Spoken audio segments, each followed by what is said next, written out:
Tonight, we stand beneath a new heaven. After 150 years of calling out, the silence of the universe assures us we are alone. You and I are among the first to bring life to the stars, to this planet, the farthest any human has ever ventured. 1,000 light years from planet Earth, unexplained events are taking shape that will threaten the future of mankind.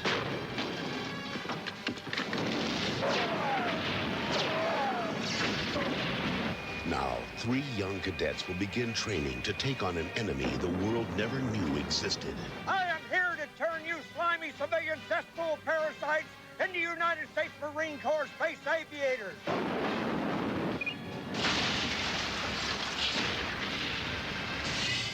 You're dead. The entire squadron's dead, and it's your fault. What the hell are you doing? Shut up. You are dead. Like all recruits, they dream of a chance to go into combat, but they have no idea how terrifying war can be. I can't leave! I will find you.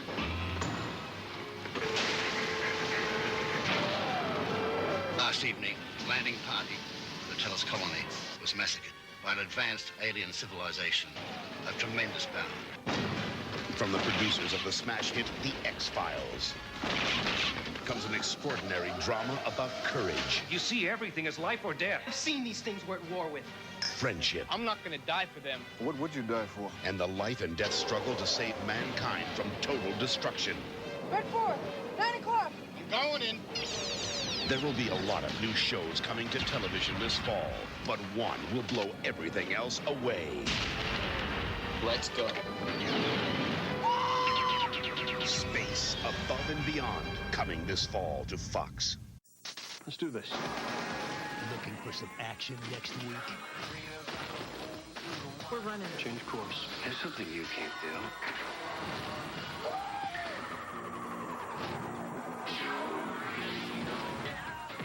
Time for some thrilling heroics. From the critically acclaimed creator of Buffy the Vampire Slayer, Who's flying this thing? Firefly. All right, that would be me. The series premiere next week on Fox. Hey everyone, I'm Mark with the Visually Stunning Movie Podcast, and I would like to thank the guys from the Jacked Up Review Show for having me on to talk about a couple of TV series that you may or may not have watched, and just get my thoughts on them. I love talking about shows that I've watched, whether I like them or not, whether I love them or hate them. I think every show is worth talking about to a degree.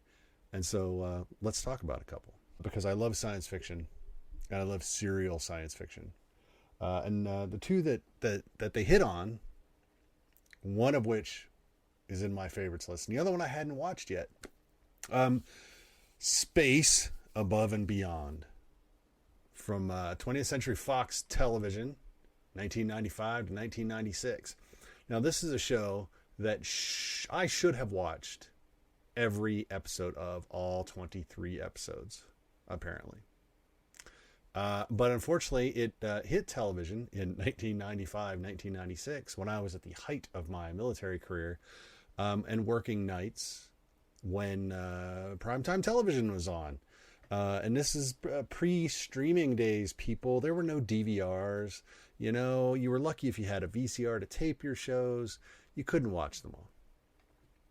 But I was aware of Space Above and Beyond, and it looked like a show I wanted to watch, so I was kind of disappointed that I didn't get to watch it at the time. So, luckily, I got the chance to go back and experience it for this. Now, I only managed to get through 3 or 4 or 5 episodes or so of this, and I have to say that for a show I really thought I was going to enjoy, I don't hate it. The problem with Space Above and Beyond is that I'm not really chomping at the bit to get back to it to finish the entire run, which I probably will at some point. But it wasn't enough to just really grab me and suck me in. And it should have been, because literally it's, they're Marines in this show, but as an Air Force guy, I should have been all about these pilots, fighting in space and their fighters, against an alien species that's attacking our outposts, and yada yada. I should be 100% in on this show, and yet I couldn't find myself really doing it. Now, I did find some things. Don't think I hated it first. Let's clear that up. I do not hate this show by any stretch of the imagination. I love it.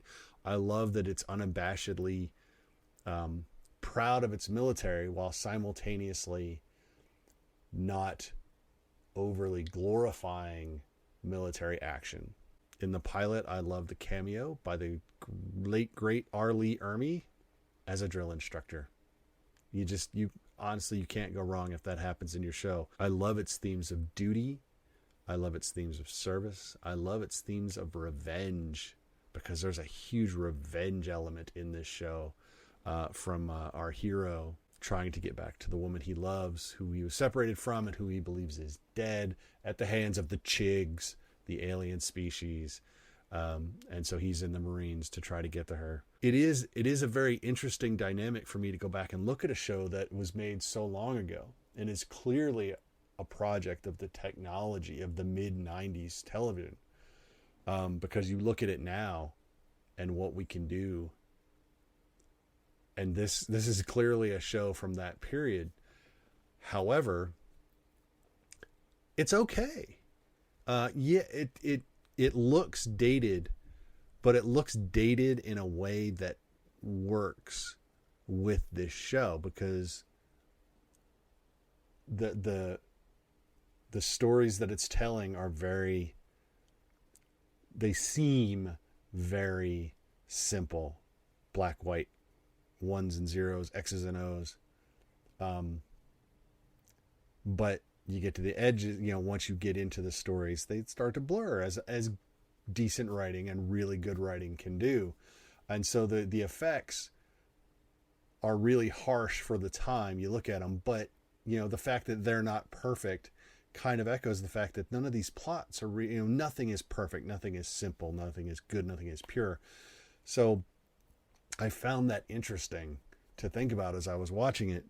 And it's maybe not something I would have thought about when the show was originally out. I probably would have just watched it as this kind of loopy science fiction TV show at the time as a younger man.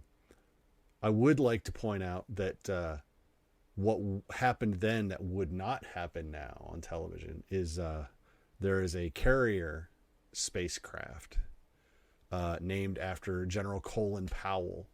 And for reasons that I'll leave for you to divine, Colin Powell would not get anything named after him if the show had been made today. So that's that. So that A Space Above and Beyond, yeah. So it ran, 23 episodes, September 95, June 96 on Fox television. And then Fox canceled it after one season. Put a pin in that, because we're going to come back to it. We're going to come back to it right now, because the other show that I love, and I threw the name out to the guys over at Jacked Up, is Firefly, the Joss Whedon sci-fi western masterpiece. Yes, you can love him for Buffy, you can love him for Angel, you can like him for his Marvel work. Firefly is Joss Whedon at the height of his writing powers, with a cast that is impeccably put together for the scripts that he wrote. 14 episodes, 12 aired, out of order, on Fox television. There's that pin. If you're not familiar with Firefly, the show, I honestly, you're either not a science fiction fan, or you just really hate Joss Whedon. Because you had to have come across this show and been forced to watch it by someone at some point. They had to have sat you down and watched it, or the 2005 film, which was an attempted reboot of the series and or a nice appendix to the series to at least allow them to wrap up some of the storylines that they had. Firefly, of course, is not a military show. It is an outlaw show. This crew of outlaws flying around the verse where humanity has left Earth to find new places to live, and just trying to find a job and stay safe after a civil war. Who'd have thought that humanity would still be fighting amongst itself when they were forced to leave the entire planet? So we have the technologically advanced and civilized alliance wanting to bring the independence, the people that just wanted to be left alone out on their little moons and planets farther away from the central systems, wanted to bring them under their control. And of course, people don't like being told what to do or how to do it. And they really don't like other people telling them what to do, people they don't agree with. They hate it. They hate it. So of course we had a civil war, and our hero, Captain Malcolm Reynolds, played by the great Nathan Fillion, is the captain of our cargo ship, the Serenity, who puts together this crew. He does jobs, legal and illegal, and somehow acquires mercenaries, runaways, random passengers that become part of the crew, and somehow form this weird, extended, dysfunctional family that is 100% accurate to any dysfunctional family you've met. They will fight amongst themselves. They will hate one another until something threatens that family from the outside, at which time the family bands together. I love Firefly mostly because it appeals to my innate sense of independence, which is, I know right from wrong. I don't need to be forced to do right and wrong. Please don't tell me I'm wrong just because you disagree with me. And you can't force people. Again, people don't like being told what to do, and I'm one of those people, generally speaking. I have respect for authority as long as the authority is not misused. And that's really what this show is about. This is about people that they just want to live their lives, and a system that they exist in is making it harder and harder for them to do so in a way that does not require them to act farther and farther outside of this system. The system is creating the circumstances in which they find themselves having to continue to act, maybe in ways they wouldn't want to act. But Firefly's real genius is in the cast, which, if you're not familiar, is Nathan Fillion, Gina Torres, Alan Tudyk, Marina Baccarin, Adam Baldwin, Jewel Staite, Sean Marr, Summer Glau, and the late, great Ron Glass. And it is a show that on paper should not work at all. It is a Western. It is science fiction. It is a crime movie. It is a political thriller. It's the least sci-fi show out there in many, many ways. And on paper, this show should not function. If you were to read, these 9 people are in a spaceship smuggling stuff, and it just doesn't work. And for some reason, it doesn't work. And if you read the dialogue, it doesn't work until you see it on the screen. And then somehow everything fits together.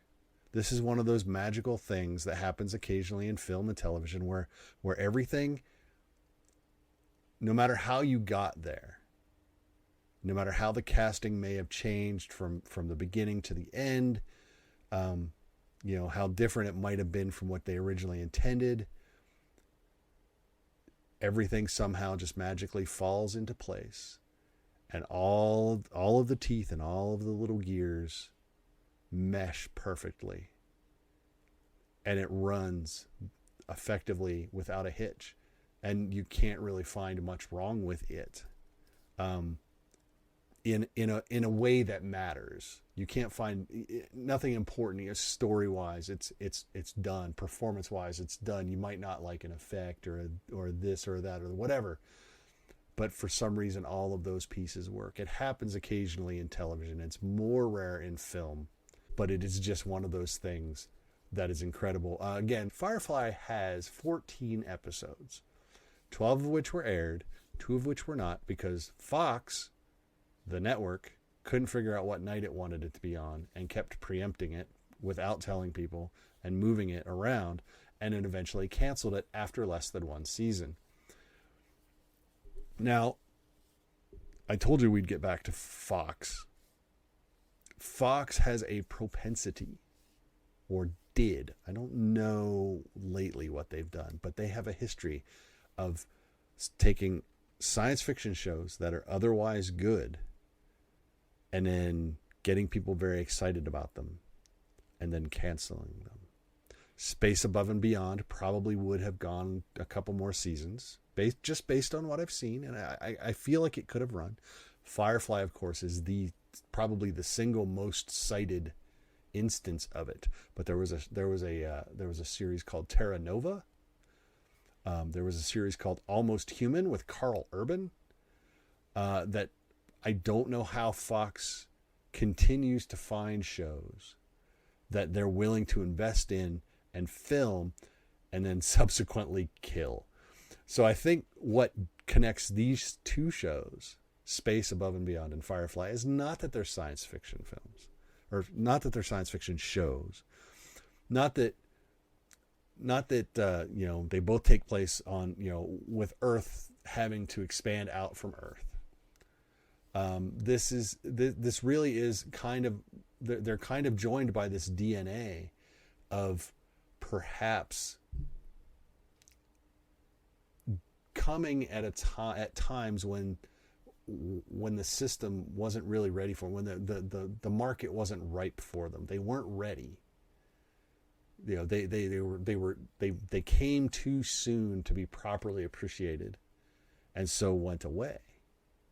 And I think that's sad. I think we see a lot of this in film specifically, is studios not trusting their material and then interfering with it. And then we often get substandard products. And I'm sure if you think about it, you can think of many films that are notorious for having had excessive studio involvement, and a film that might otherwise be good turns out not so good. In television, it's harder. Television, it's kind of an all or none process. It's the shows are made, and then the networks or the studios have to decide what they want to do with them, and they're either on or they're off. They don't get to go in and reconfigure them because they're series once they're filmed, unless they decide, well, we want it, but we're going to change it in season 2. And then they may retool in an off season. But during a season, normally it's a yes, no, up, down, live, die scenario. And both of these shows, I think, were victims of a studio that didn't quite trust what they had, didn't quite understand what they had. And so that rather than trust the audience, they simply cut the line and moved on to something else. So I would like to thank the guys over at the Jacked Up Review Show for letting me talk about these two for a minute. Space Above and Beyond, again, is a show I'm going to go back and finish. I wish I had gotten to more of them. Like I said, I see why people like it. But at this point of the show, I'm not in a I have to watch the next episode mode yet. But I see why people enjoyed it. I see why people think about it and why people still want to talk about it. But my love, my life, my lady is Firefly. And that's a tragedy. It's just a great tragedy. So thanks again to you guys over at Jacked Up Review. I appreciate it. And if you want to hear more of my thoughts, you can follow the Visually Stunning Movie Podcast on Twitter at VS Movie Podcast. Same over on Facebook.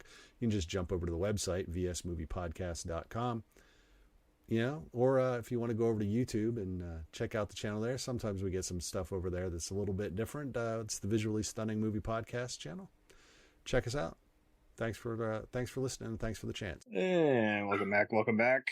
I'm your mate Stooge Cam. Here joining me as always is Jamie. Say hi. Hello, what's up? Scott. Hello. And Hans, not Gruber.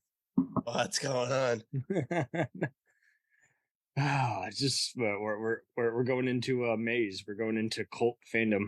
It's been a long time coming. We were thinking at first, let's do this. Then, oh shoot, we're not ready. We need a little more time, even though we've seen it a bunch. We got to actually kind of get familiar, or do it on a week which we actually have something to say. And here we are. We're finally elevated.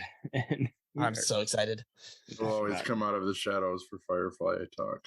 Anytime, yeah. There are the military elites, and then there are the browncoats, and we were talking about 2 Fox shows that both live on with canon spin-off novels and comics, and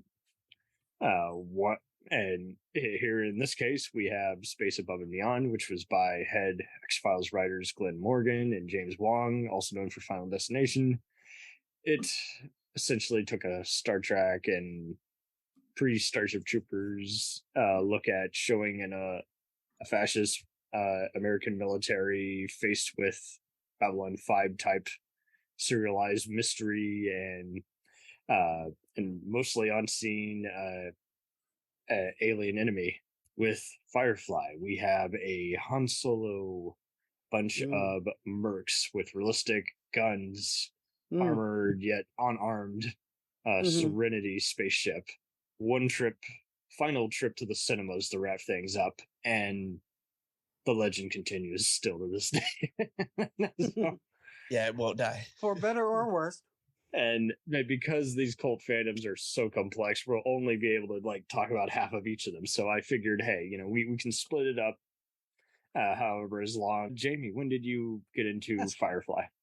I got into, of course, everybody's probably going to say this. I got into Buffy first. Okay, so you're already on the Josh Whedon train, slowly elevating. Well, yeah. See, that's why I said for better or worse. Yeah. No, I'm not going there. We've already talked about it enough. Yeah, there's no need to go there. We all know he's. I caught on to Buffy when season 3 started, so I watched that all the way through, and I heard about Firefly, but I wasn't very interested in it. I don't know if it was the way they advertised. I mean, totally the ads, dude. I remember. I think I was free, and I saw a random ad for it, and I'm like, "Well, yeah, hello. Who are these sexy people showering in space? What's going on here?"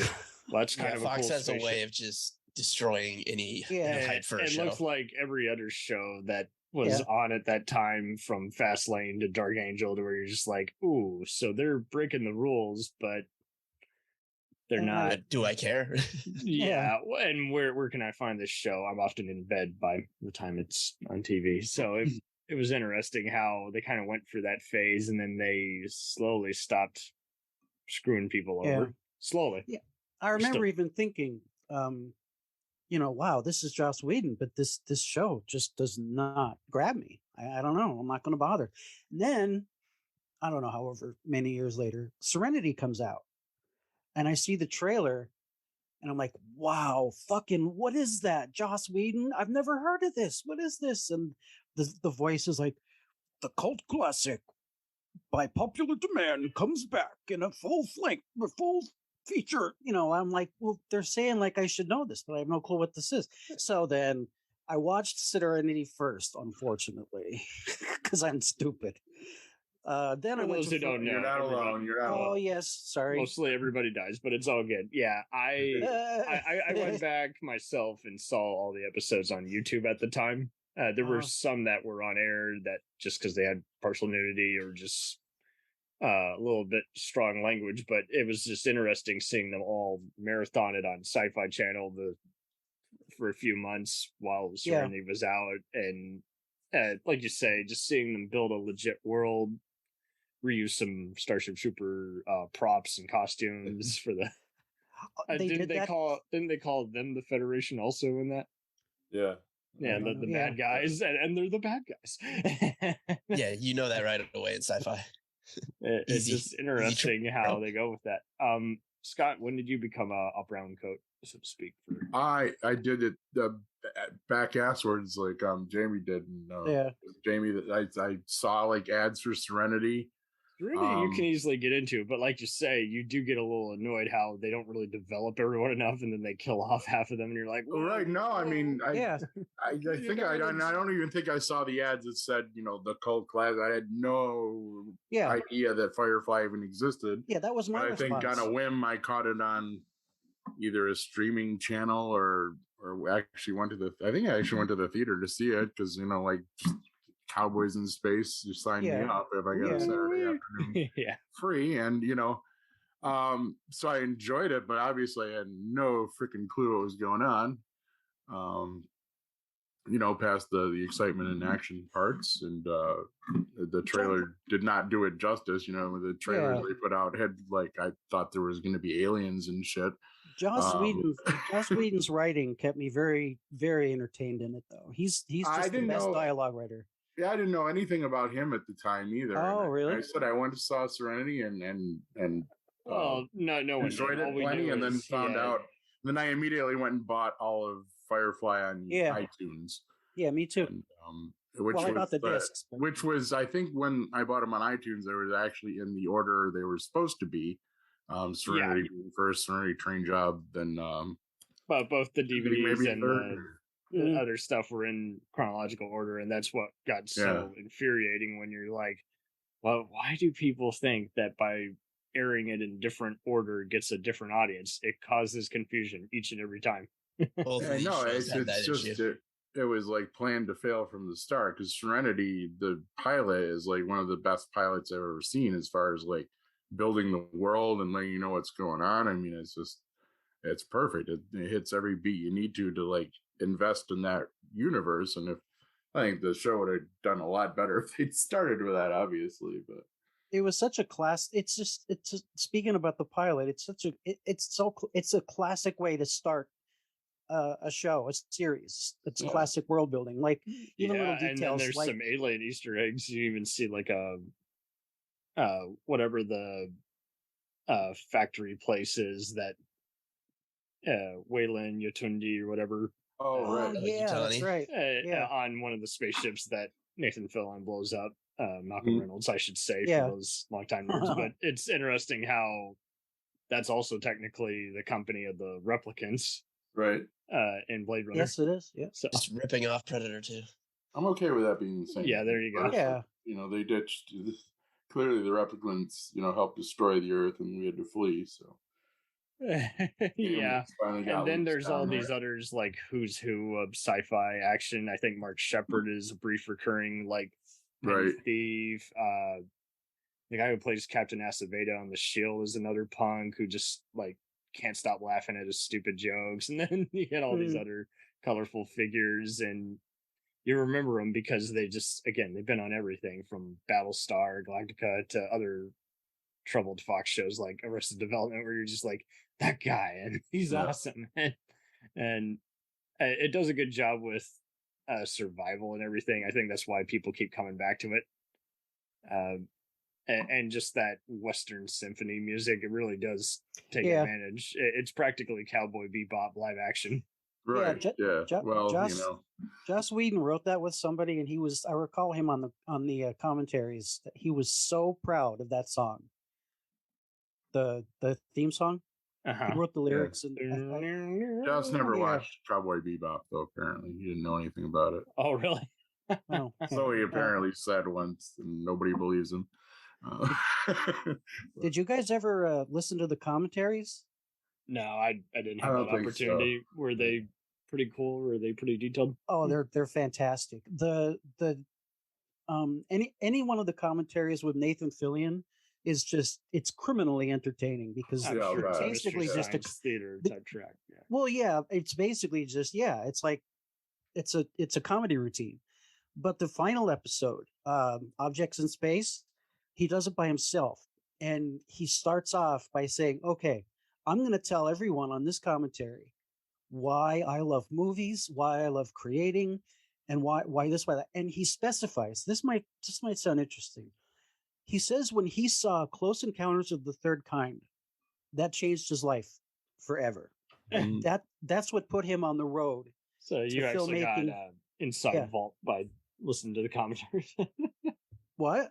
You actually got some inside scoop by listening to the commentaries. Yes, a lot. Yes. He talks about philosophy.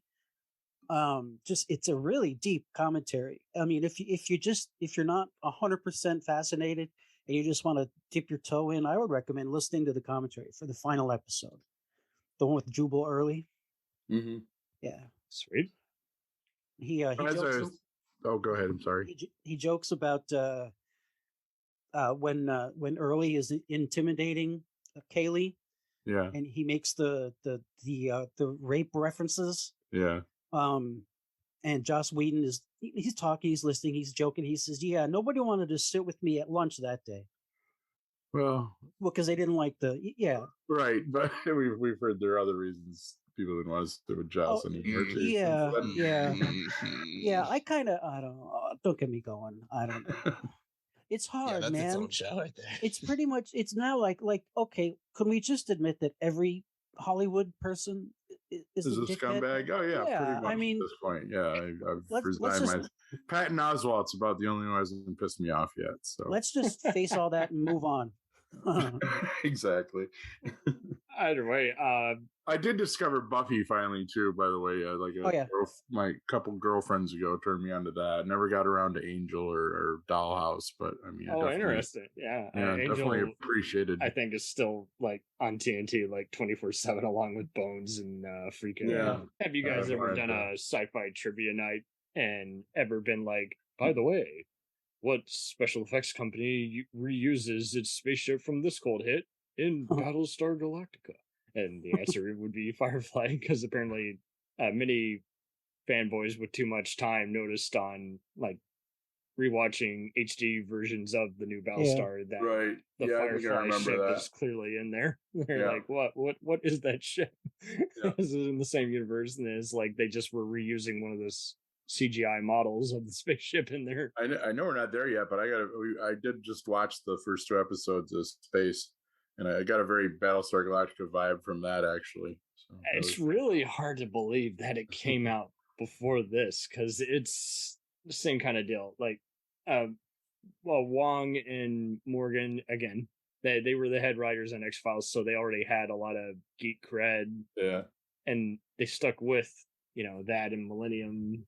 And then, Final Destination type sagas for so long. They created their own fan base, much like the Firefly guys. And I find it interesting how Fox was housing all these faces and yet really just not appreciating half of them at the time, to where it's like, okay, well, I don't want to say someone deserves to fail, but it's like, how did you just not see the potential for this? Yeah. That half-assed that's the essence of cult shows, though, is that no one saw the potential when they were supposed to. That half-assed attempt to reboot it.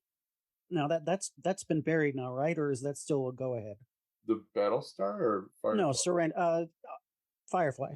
Oh, I hope so. Yeah, no, I haven't heard anything recently. I don't think it's coming back. I was waiting anxiously for the online game to come out that never did. And oh, okay, cool. They actually had all the actors voiced for that too. I mean, they did a canceled video game. Jeez. Yeah, it was going to be like online, sort of online. I'm going to say that it's got the Highlander curse, where people are speaking the same language, but they either keep getting taken over by a crappy Weinstein type producer, or they re-edit. Well, that's I think what the rights probably Fox like pulled them or something, because I said they actually had all the original voice actors in there to record stuff and everything. So I was following it for a while, because it was going to be like an online open world RPG. So they tried doing a similar thing with Babylon 5, and it was it's just like, whatever they did, it's like they kept running into a barrier or getting shut down, or there wasn't enough money, and it's just like,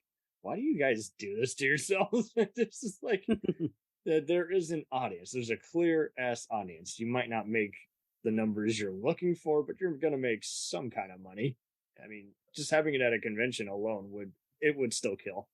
There used to be an amazing mod for probably the original Neverwinter Nights D&D game. I don't know if any of you guys are gamers. I definitely didn't play that one, but I mean, you could mod the shit out of this, and people made, and you could play it online too. So someone made like a virtual.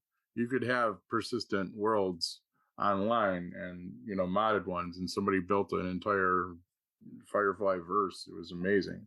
And there's people in there role playing all the time. You could do simple combat. And I mean, that's the alternative, especially if you're not going to spend all this money on cosplay or what have you. You might as well create your own RPG. I mean, I've seen people do it with Half-Life and Halo. They would make their characters look like Starship Troopers. But just like the existence of that's like somebody put some serious ass work in, and if somebody's that dedicated, probably try to make some money off them.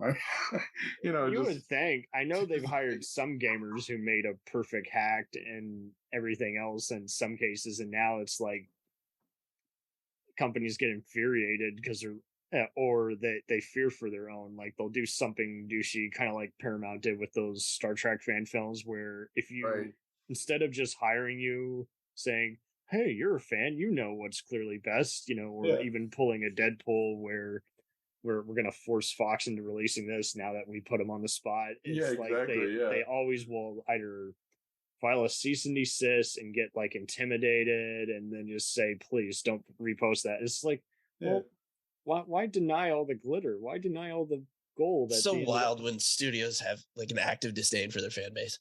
It's a paradigm I can't believe they still hold on to, because you're basically just you're cutting yourself off from free PR, free marketing. It's just around the time moving the world. Small-minded. Around the time Serenity was coming out, Battlestar was, kicking ass on Sci-Fi Channel, and apparently Sci-Fi vice president was like a total tool to the fans, saying, "Oh, no one cares about Sci-Fi. It's not meant to be a good thing." And it's just like, what? It's just what's the name of your channel again, dude? Yeah, yeah. It really was amazing. And in that same year, they were trying to do ego stuff like, we're a law-breaking, rule-breaking, channel. It's just like, well, in some cases, but not every case. But it just really, by that time, when they were just, again, airing reruns of all these cult shows, including Firefly, and then having Stargate and Battlestar, that double dip on Fridays, is just like, how could you just not see the writing on that wall? You would think after a while you would be proud of your stuff, and at this point people kind of forget, like, conventions were kind of a thing, but they were still kind of restricted just for fans of slashers and horror icons, as well as more of a subculture thing. And if you didn't know anyone, you either didn't go or you just fortunately found that cool. Space definitely benefited from it too. I definitely would see a lot of GeoCities dedicated to it. Like by '96, it had a huge internet fan base. And there's still some old ass like first generation internet websites that are still up. There's even a Facebook group that calls itself 2060 Free. Space A and B. Group, and there were much like Firefly, Serenity Saga, there were a shit ton of books and comics. Some are kind of annoying because like they're so pricey, and yet they're just novelizations of the pilot episode. But for the most part, there's some original stuff that I will admit I have ordered off of eBay discounted. But it's interesting how they both kind of had the same vision. They wanted to have a serialized, mystery. In Serenity, Firefly's case, it's, will the ship get taken over? Will the Federation, kill all our pirates? Will there be a mutiny? And with Space's case, it was kind of more, it's like, will we find out a way how to defeat the aliens? And then is someone going to get captured? Is someone else going to commit a mutiny against their own subcommand? Is someone else, Jane, in love, going to get killed? But yes, Jane is an interesting, like he says, how come you didn't stab me in the back? And Jane says, well, the one, he wasn't good enough. And Mouse says, well, what happens when it is good enough? And Jane just says, well, that's going to be an interesting day. Yeah, some of my I don't think he favorite lines ever written are in that show. I don't think they would have betrayed each other, but I think they just put that in the back burner just to show a love-hate relationship. Tension, Yeah, there was a lot of character developments that I wish I like. For one thing, Mal and Inara, they were sort of really getting towards getting together uh, in Serenity. So I kind of hoped that they wouldn't. I was sort of hoping at the time that if they continued the story, it would be a will they, won't they? Right. Well, I mean, if they kind of do tension. with Joss, one of them has to die then soon. So Yeah, yeah. So we don't want that. I wonder who he would have killed. I mean, if the show continued. Well, I mean, if you read the stories of his planned second season, he was. No, I didn't. I mean, I think her big secret basically was that she was dying of some space disease, preferably not STD related. And also he was going to have some scene. I don't remember where I read this, but it was like reputable source. Maybe it was Munir they talked to or something. Scott's ass has reported. No, I'm just kidding. And or it could just be my fevered fantasy dream about Firefly. I'm just kidding, but I'll take it as a forum.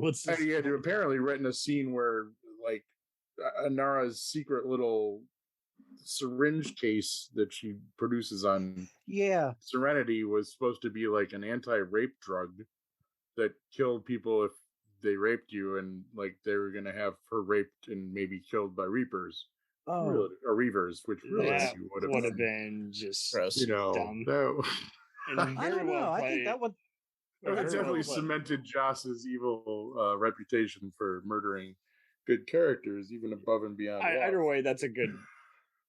That was a very good casting there. That was definitely my intro to Marina Baccarin, who has done everything. All of it was absolutely Deadpool, perfect. Homeland. I wish they turned her into Domino. Yeah, that would have been cool. Yeah, I can picture her in the makeup and in the costume. Yeah, that would have been good. But she's supposed to be somebody else, and like, isn't there another character that's Vanessa in Deadpool? I don't read Deadpool, but. Yeah, we're way off topic. So the syringe was supposed to be a poison for the attacker, then? Yeah, apparently. That's too complicated. Yeah, I mean, I hope it's not real because that's just kind of really bad. Yeah, I mean, that was a really chilling scene too. When she's like, "I'm going to kill myself before they get to me." Yeah, I mean, that's the way I'd like to look at it, but. Yeah, I don't know. Well, I don't think it was necessarily maybe for the Serenity scene. If that was, I think it was one planned in the second season. Even before Serenity existed, so he might have changed his mind. Well, apparently did. One of these days there's going to be a released, on film screenplay book. Yeah. Yeah. I don't know. It would have been great if there was a Reavers movie, like an unrated Reavers movie, so we can see. Like Reaver's gore and stuff. Yeah, how long can you really? That'd be like if there's one thing both these shows did pretty good was having some grisly kind of alien villains. They did a good job making the Reavers scary though, even just with the writing.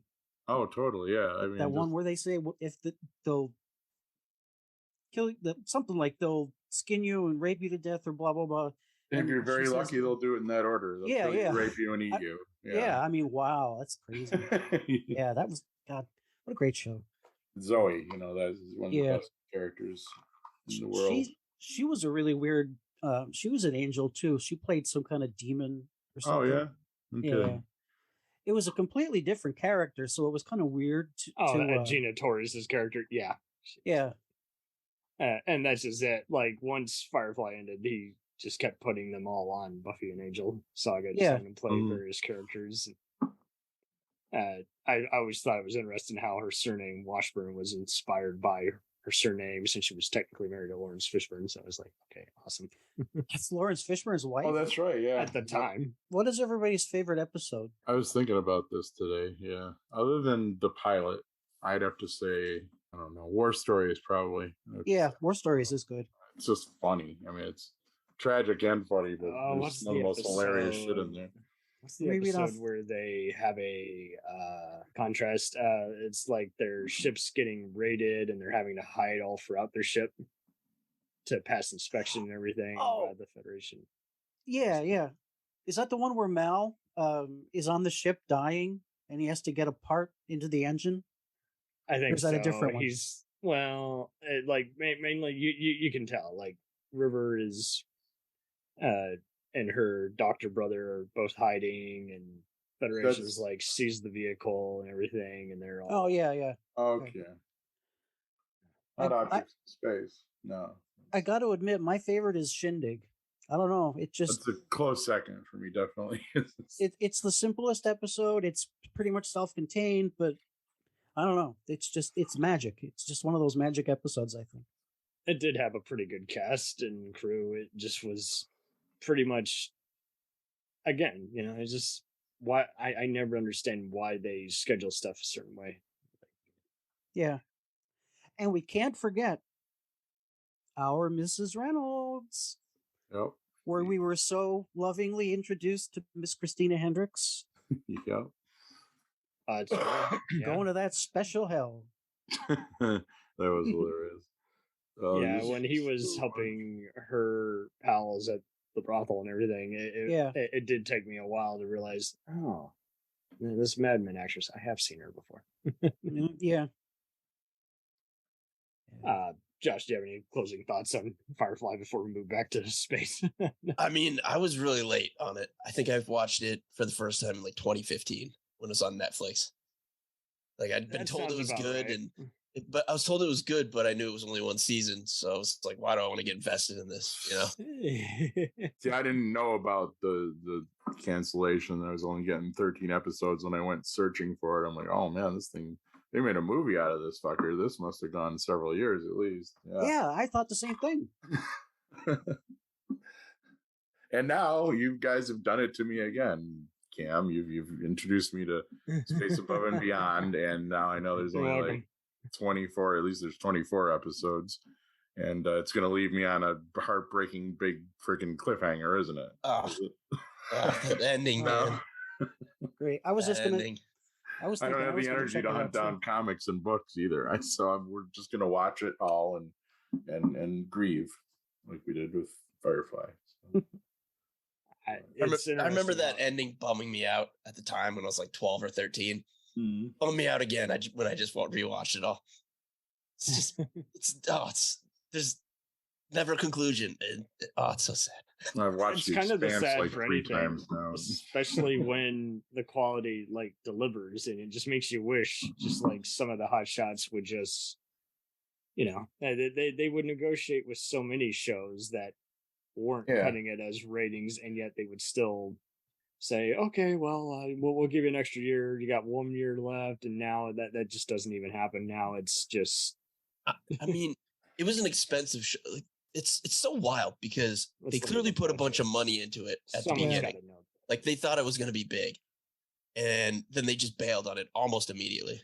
I mean, it's still going on. Hey, Netflix does it constantly now. It's like, why do you even bother investing that much if you're not going to nurture the product? I just don't get that business model at all. Didn't they say that they it's like their network rule that a show can't last more than 2 or 3 seasons or something? Netflix, or was that HBO or Fox? I mean, the movie channels have been canceling a lot of stuff lately too, and some of it. I mean, we talked a bit about on here about Lovecraft Country that apparently got canceled because it was very toxic behind the scenes. It didn't have anything to do with the show's quality itself. It's just interesting how whatever the cancellation reason, it's almost always something where you're just like, what?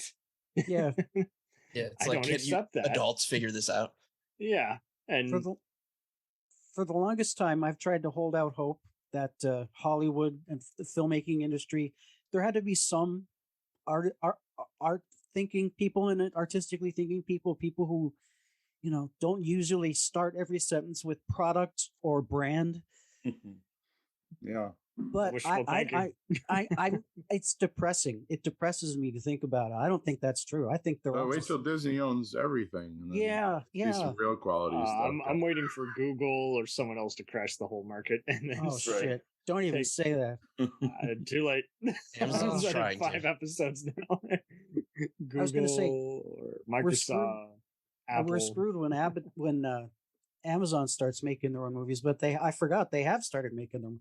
Redbox is doing their own movies. Yeah. The Fanatic. Have you guys seen The Fanatic? The Travolta. Yeah. Wow, I don't think so. That is something. Did you see it? I've seen enough. I actually don't remember if I did or not. I actually, not to get off topic, just once. I actually, I recommend you guys see it. I recommend it to people. It's not boring. It's fascinating. Yes, it's fascinating for a number of reasons. You know, you're constantly asking, is this horror? Is it a comedy? Yeah, it doesn't. I don't think it knows. No, that's the thing. It's if Fred Durst. He directed Mr. Nookie directed this thing. It's a well-directed movie. It is, and there's a lot of subtext in it. There's a lot of emotional layers, and if he did that on purpose, he's a fucking madman. He's a genius. He should get more movies. But if he did it by accident, that's almost more fascinating. Well, Travolta's entire portrayal in that movie, like I go back and forth every 5 minutes. Is this amazing or is this just garbage? Like I still don't. I think it's just a Rob Zombie or Danzig experience where the 80s are back, but not in a good way, where instead of laughing at a washed up metal star doing a bunch of zombie concerts or what have you, instead here we got like these guys who just wanted to just goof around, make a random slasher that had barely any slashing in it. Yeah, and there's like extreme violence at the end of it. Yeah, that just comes out of nowhere, like mean-spirited violence. Oh, he pokes out Travolta's eye with a fucking knife. He blows his hand off. Jeez, it's fucking wild. Yeah, it is. And that got distribution, and we can't have any of these good shows because exactly what's going on. Well, that shows you how much power maybe Travolta and his he's still a name. Has. I do like to give you guys some hope for both of these shows, because I think history shows that you get the right producer in the right room and the right size pile of cocaine on the table, and they'll drag back anything. Someone thought it was a good idea to bring back Full House, for fuck's sake. Yeah. There's 18 different CSI shows. Yeah. Oh, yeah. The new ones. They're cheap, though. That's the thing. Yeah. Like Space Above and Beyond was an expensive show. Yeah, sure. But and they're always going to go. That's why there's a million, reality shows. But the special effects in that, they don't hold up, obviously. But for the time, for TV, they were incredible. Sure. See, I guess I'm easier because I don't know how many of you are close to my age of 54, but I grew up. None of us, but we have Spider-Man. With Spider-Man, I'm 48. Shoot 2 webs a show, and it would be some guy throwing a net at a bad guy. Yeah, and so I'm pretty easy as far as special effects go. Yeah, and that's what I mean. A guy turning into Lou Ferrigno. Oh, exactly. Yeah, we're spoiled now, but if it's going to get formulaic, all I can ask is that you do it differently each time, and you never have a sense of just like a dull moment or energy that doesn't serve anything. And I do have to applaud, again, just even all these actors for knowing where they came from. Like, Jules Say, anytime she was at a Stargate Atlantis convention, Alan Tudyk, anytime he's at a Disney voiceover convention, and, Gina Torres does this around the same time as Matrix and Angel, and Sean Mayers appeared in a few other things with Nathan Fillion and Marina Baccarin and Adam Baldwin were both. It's nice when they appreciate something like that, and they're not like Harrison Ford, who inexplicably hates his Han Solo character. Yeah. The actor who he loves Indiana Jones, but he hates Han Solo, even though it's the same character. The actor who played Shepard Book, he's been around for decades. He was in a children's program called The Electric Company back in the 70s. No, you're thinking of No, I don't think Ron Glass was in the Electric Company. No, you're thinking of Morgan Freeman, and he was Easy Reader. Yeah, I'm about to say, what the hell, Jamie? No, Ron Glass was in Barney Miller. Was his big thing. Yeah, he was Ron Harris. That's where he was. Well, I knew. Miller. I pictured the Gen Xer in the room. I was. What? I'm 48. Oh, okay, man. Sorry. But Summer Glau. How'd you miss Barney Miller, man? That was like required. I didn't miss Barney Miller. I just got mixed up. It's a great show, but when you're watching TV and as a kid, you remember the warm feelings. I was just remembering Ron Glass, and he used to be on something that was really cool. And Barney Miller. Yeah. Sorry. And Summer Glau was on that Terminator show, and I'd see her all the time, and I haven't seen her been doing as much, so I don't know what's going on here. But I don't know. She was like, been calling her like the TV curse for a while there because they did the Cape, and didn't she? That sunk after a few episodes. Yeah, she was in Terminator. Yeah, yeah, she's Terminator on show. The Unit, and a bunch of other shows, but yeah. The Terminator Chronicle, that was a good show. Oh yeah, 1,000%. Definitely the sequels we needed. Yeah, they should have just stuck with that. And put it's like the only sequel outside of 2 that's good. That would have been preferable compared to what's been. It's all good. We'll do a saga ranking one of these days. But yeah, okay, cool. Altogether, I mean, what is Fox ever going to revisit Sci-Fi, or do you think they're just going to say screw it? They don't seem to know what to do with it. We don't get Sci-Fi, so therefore let's just not do it, because they've done it a few other times with other shows like Fringe, Touch. Now I think they're just at a standstill. That's the thing about something like Space. It was overly ambitious. Like they tried to, like, the first half of that season is honestly not that good. They were trying to do so many different things. I mean, they didn't really even fight the main threat till at all until the second half of that season is still really good.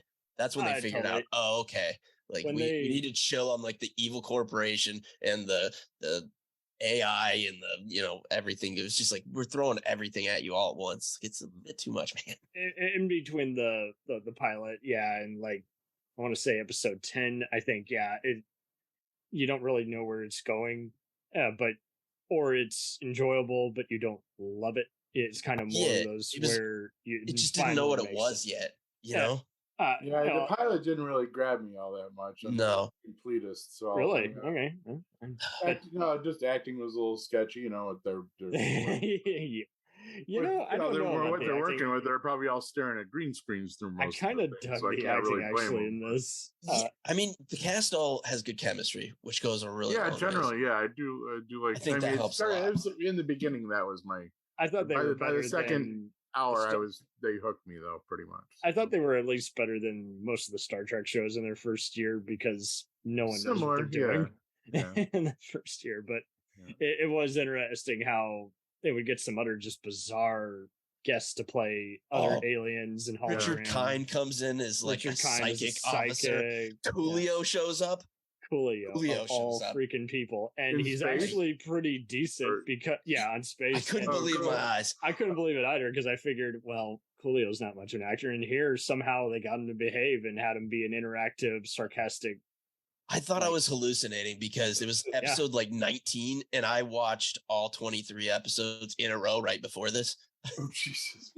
It's an addicting show once it gets done. And I was like, am I just sleep deprived? What is this? Why is Coolio on my screen? I actually had to look up the cast list and be like, okay, it actually was Coolio. I don't sleep. Everyone has the Coolio hallucination eventually. That was it was more than a gangster's paradise, I know. But altogether, I mean, they just murdered that show too, because that was back in the day when if you didn't see something live, you just didn't see it. Like there was nothing you could do. They had a set night. They kept moving the set night, and then especially towards the end, they knew they were going to cancel it, but they had already done it all. They just dump like 2 episodes on a Friday. Like I'd just be changing the channel to be like, what the hell? Were there Space Above and Beyond action figures and toys and things? I don't know. Definitely not toys, but the comics and books were big. And then to add the appeal to that, it like once a year would re-air on Sci-Fi Channel. They would do just random marathons, and I would always see parts of them. I'd be like, wait, Arlie Ermy, freaking Sergeant. I mean, I haven't seen it since then. That was beautiful. You can't even buy it online. Like, got to buy the DVD for jumping on the Full Metal Jacket bandwagon though, and getting him for it. That's kind of why I think it had a lot of maturity, even, and I think it knew what it wanted to before it got really, really good. It was just one of those. It was just, but that they was had too many big ideas, and they needed to kind of focus it a little. Yeah, and they eventually did, and that's when it got really good. I think totally by episodes like 5 to 6, they're starting to condense, they're starting to filter and compress it, but much like you do a sound file on here. But yeah, it was interesting how At first, I was like, "Wait, I'm not watching Full Metal Jacket. I'm watching a space show I've never heard of. What the hell is this?" It was so hard to follow too because they weren't airing things like in the right order, and then they dump a few, and I couldn't see them, and With space too. I just didn't know what was going on. And like all these marathons, they wouldn't promote them. You just would start in the middle of it and be like, "Well, they were just burning them off because again, they spent so much money on it. They ordered an entire 23 episode season. You know, normally if they give up on a show, you don't get that many, but they had gone all in and then just immediately bailed. Yeah. Like, I mean, you can see it in the CGI at the time and that order, and then the music's incredible. Yeah, the CGI is dated, but it's still can't believe so good. They got that on the air back in the day because like you were saying, Spider-Man, like that was the bar at the time. Like TV was just not what it is now, and that was by far the best CGI I'd ever seen outside of a movie theater. It wasn't even close. No. 1,000%. The little remastered versions you found are nice too. Yeah. So for those who want to see space and not buy the collector's item DVDs, you can watch it remastered on YouTube. I'm pretty sure there's got to be. They're not all on there. At least they weren't. Like there's a couple missing still. Really? That's why I ended up buying the. It might be now, but when we first started talking about this, 24, I think. Oh, okay, because I tried to do that, and it said it had them all, but then it just didn't. I think they kept hiding them because they're it's not what's it called when you have a YouTube playlist, but it's not publicly displayed. Private. Yeah, private. It's not you private, can still find them. It's not. It's unlisted, and so there might have been some fuckery with the playlist, but I mean, I don't understand why. Because I mean, just to get the DVDs to come out was like a huge fan campaign. Like they waited really forever. Was. Like they just wanted to forget all about it. It's like, dude, there's money on the table. Just take it. If you want to give you money, just let them give you the money. When Netflix was a big deal in 2012, it was definitely on there along with the Stargates, but then it's like much like with all the movie channels and cable stuff kind of changing vice presidents just as shows are getting good, and then pretty much saying, I don't want anything to do with what we did, forget the old regime. Like I gotta put my own stamp on this. It's just there's too much of that too, and so just like shows would just literally get thrown away, but they're still kind of doing it. What we're seeing, Netflix is buying all this stuff that Crackle or DirecTV used to air, and you're like, will it find a fan base? No way to tell, but that's the only way anyone's going to make any money off of their products is if they keep putting it somewhere instead of just. I just saw Firefly show up on a news story, like an ad for this Devo TV. Yeah, there's Devo TV. Okay, and they've got like 3 or 4 sci-fi shows, and one of them's all Firefly. Yeah, so that's there you go. So not going away. Isn't the only one airing cult shows. I know they do Stargate, Homicide, and a bunch of other cult show marathons on their service, and it's basically bootleg cable. That's what it is. I think Firefly would have benefited from better marketing too. Like, plus, I mean, it's not like the movie's fault or the show's fault. But no, I mean, it should not be. They're not like Star Warsy kind of characters. I mean, it's all basically it's realistic. It's like in the future, people are probably going to be dirty and hungry.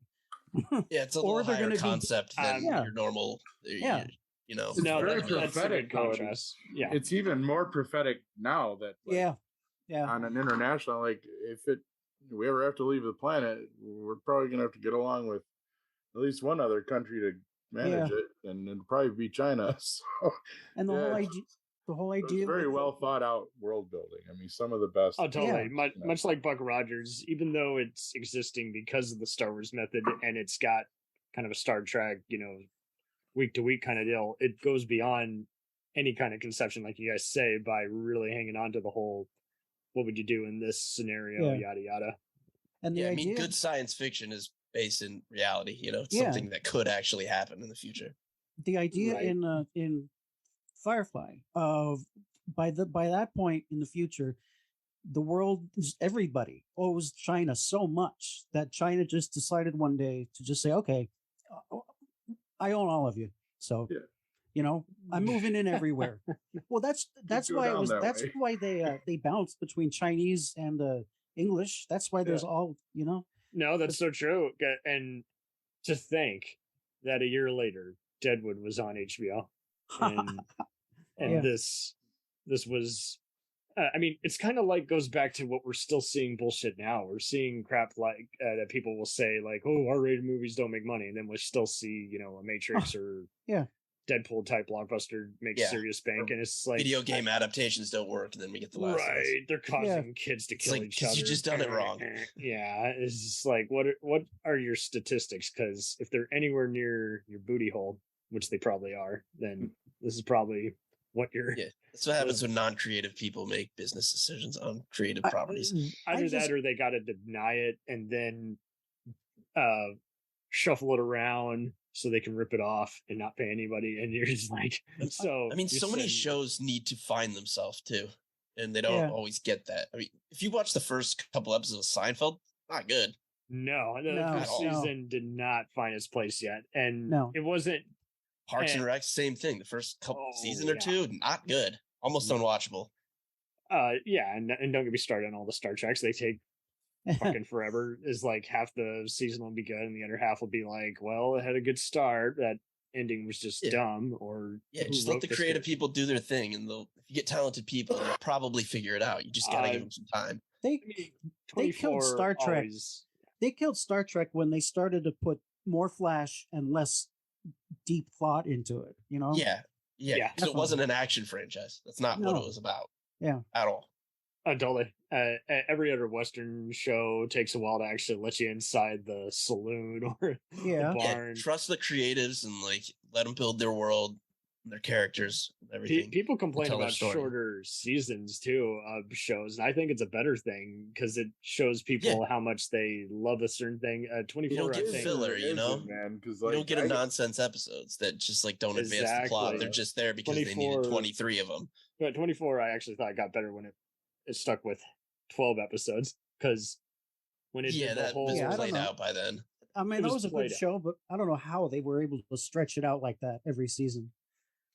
They almost didn't. It was rough by the end. Yeah, it was very rough. That first season, though, is one of the best seasons of television I've ever seen. Definitely, it's not my favorite show at all, but that is so good. Yeah, definitely. 1,000%.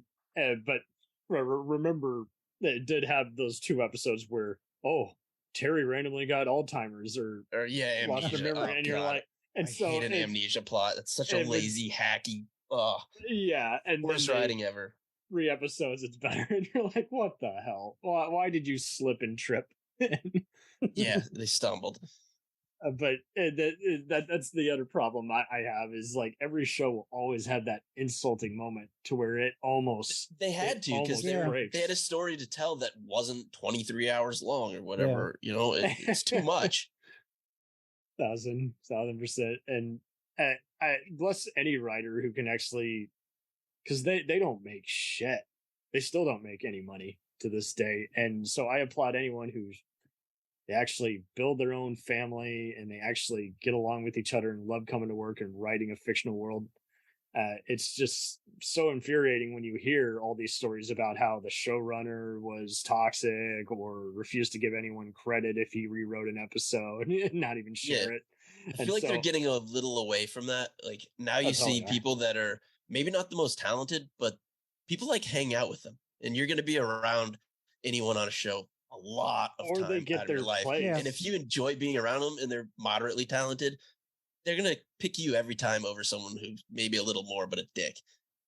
Right. Or who can do the work, but no one really wants to hang out with them other than, get their makeup ready for the next shot. Yeah, if you're a prick, you got to be really, really talented. Everyone will know. And you better have made millions of dollars. And that's the thing. I think everyone's finally putting a number on everything. Is like, okay, if I'm going to put up with bullshit, you better deliver on your end. Yeah, there's a curve, an X and a Y axis that crosses being a dick and talent. Oh, totally. What was the actual reason that Fox canceled Firefly?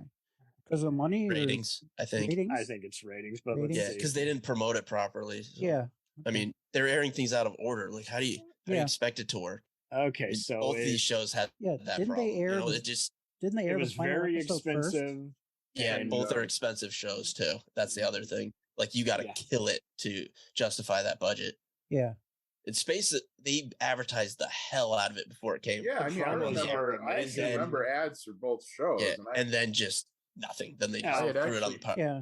Kind of planned to watch both shows, and I did catch a couple. I think I maybe watched the pilot of Space, but then 1995, I was a little more interested in getting drunk and other things than I missed the pilot, and that sets up so many plot threads. Yeah.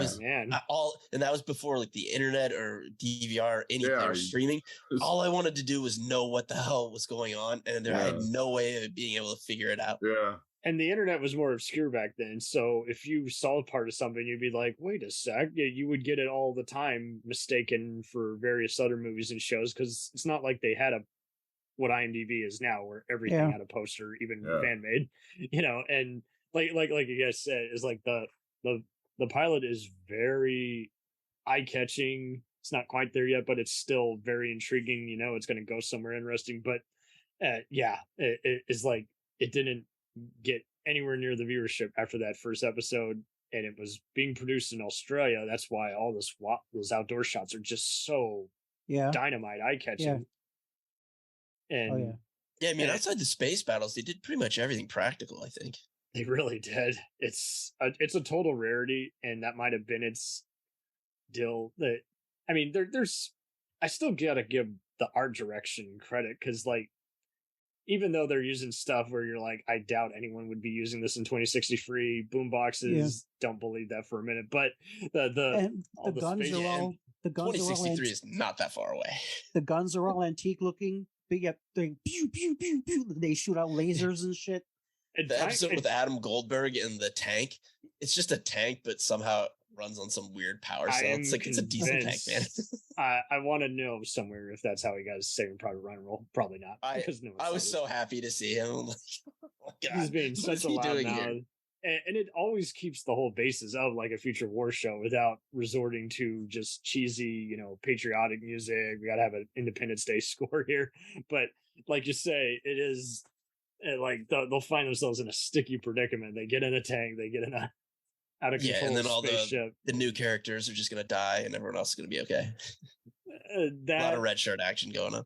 There is some red shirt action. Other times they start with a space fight or a battle. Someone gets knocked out and they got to reiterate it to us, the viewer, while going through some Rashomon type stuff. I got to applaud its cyberpunkish kind of feel. Those silicates, those, cyborg type race, that they reveal are controlling those aliens. That was some. I like the in vitro stuff too, because that was their like racism commentary. I swear I'm not going to spoil anyone who dies or anything, but I think I can't find where they filmed Firefly, but I'm definitely seeing a lot of just it too is just a mixture of closed film sets, for the interiors of the ship, as well as filming in an actual closed off desert. Apart from spaceship interiors, it was all desert stuff. So that's just how you got to do it. I mean, you can save a lot of money. Like Serenity is, with the little market scene that they're walking through and everything. Mm-hmm. I mean, you go big your pilot and build do that a fifth element as much as you can, something, as many details as you can throw in there, and then you can go small. Then you have shit in rooms and just people talking, and you have a couple, culture appropriate vases on the wall or something to let you know you're still in that universe. And you can cut your budget a little bit. You don't have to go huge every time. Right? Don't pull a Battlefield Earth and shove all this stuff and hope we buy it. I mean, good writing can go a long way to make up. That's it. That's totally it, man. If you have characters, even if there's like no action, Last of Us has proven this too. And there's like no action in in an episode. As long as you've got compelling characters talking to each other, you'll keep people involved, and as long as you stay consistent with the universe you've created, this is where Walking Dead finally lost it for me. That you basically just it's all right. We all grown at the same time. Yeah, right. Well, on the same page here. But what killed me about that was that you had the same character, not necessarily the same characters, but different characters having all the same goddamn conversation about what do we do to keep our humanity intact in such a world? Is that how they spoke? I'm just kidding. I mean, it might as well have been at the end of it, because the writers really couldn't come are. up with any compelling ways to do that differently. It's such an interesting universe. They had great actors on the show, like talented ones, and the writers were just horrible. I mean, they'd have like an arc for somebody where they'd like kill everybody, and then like a season later they just don't kill anyone. They're like a monk, and then they go. That was their only move. It's like some of the stupidest why do I care? as far as tactically that I've ever seen in my life. Tactically, I mean, it's a soap opera. I like how we're talking about sci-fi. There's one scene that jumps out. You know, you're expected to believe that these people are hardcore survivors, and then they're also dumb as hell. They're the dumbest people on the planet. Them to be. That's like one of the oldest tropes in all of fiction. Is like when the plot needs you to be something completely antithetical. When you're not a good enough writer, than you are, and it's like, I think Space did a good job of that, like not making them dumb for being plot reasons for the most part. And as much as we complain about Whedon, he never they apparently have at all times. You know? As much as we complain about Whedon now, he did. I will at least. I don't know if this is sleeping with the devil, but at least he never did anything like Robert Kirkman, where hey, Frank Darabont, you're a good writer. You're killing it as the showrunner. God, I wish. By the way, I'm going to fire you right now. I mean, the first season's good. Yeah. Have you ever heard about the plans for what's his name? It was the guy who was in the tank. There was supposed to be like a whole episode of like Atlanta falling. God, he's a huge like voice actor. I can't believe I'm spacing on his name. He's in a lot of the Star Wars animated stuff. Oh, really? Yeah, there's this really great interview clip of him just so angry about like this was the whole plan. Frank and I were going to do this thing, and AMC was just like, nah, too bad. Yeah, how did you fire Frank Darabont? You know, I mean, presumably he might thank be your a lucky crazy, stars he's doing TV. I think he's crazy, but not the kind who's just like gonna freak people out. Or anything. But he's got his chops, and he's put in his friggin' Sam time Whitworth, doing good fiction. So it's like you keep that around. You do whatever you got to do to keep there's actual character development in those first like 6 episodes.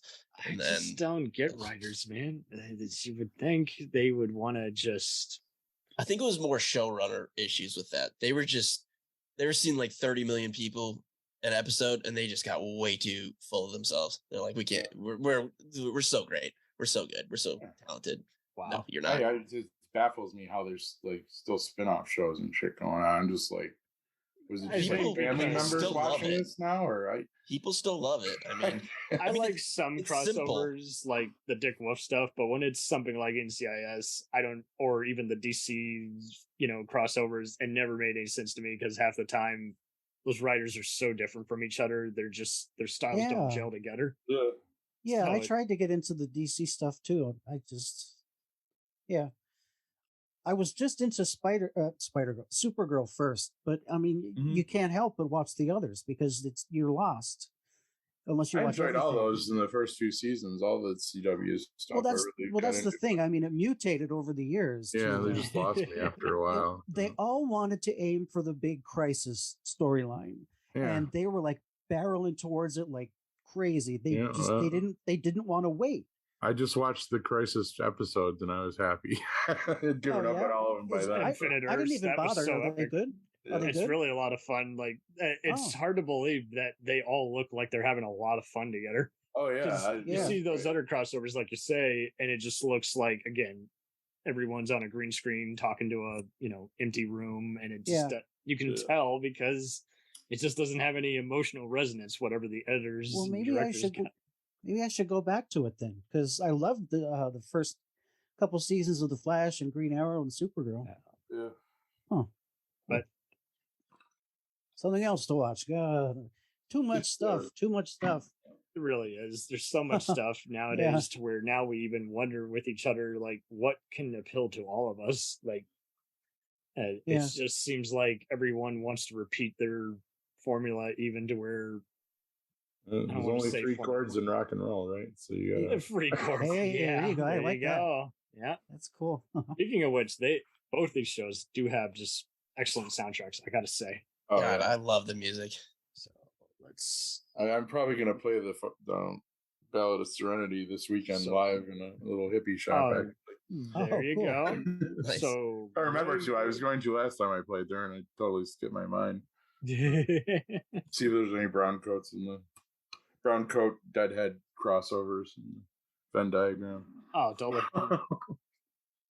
And so Space Above and Beyond, its soundtrack was by, if I'm not mistaken, that was a very rare La La Land Records, and that was by Shirley Walker, who Josh, you might know her from her work on Batman Mask of the Phantasm. Oh yeah, she did a lot of that Batman animated stuff.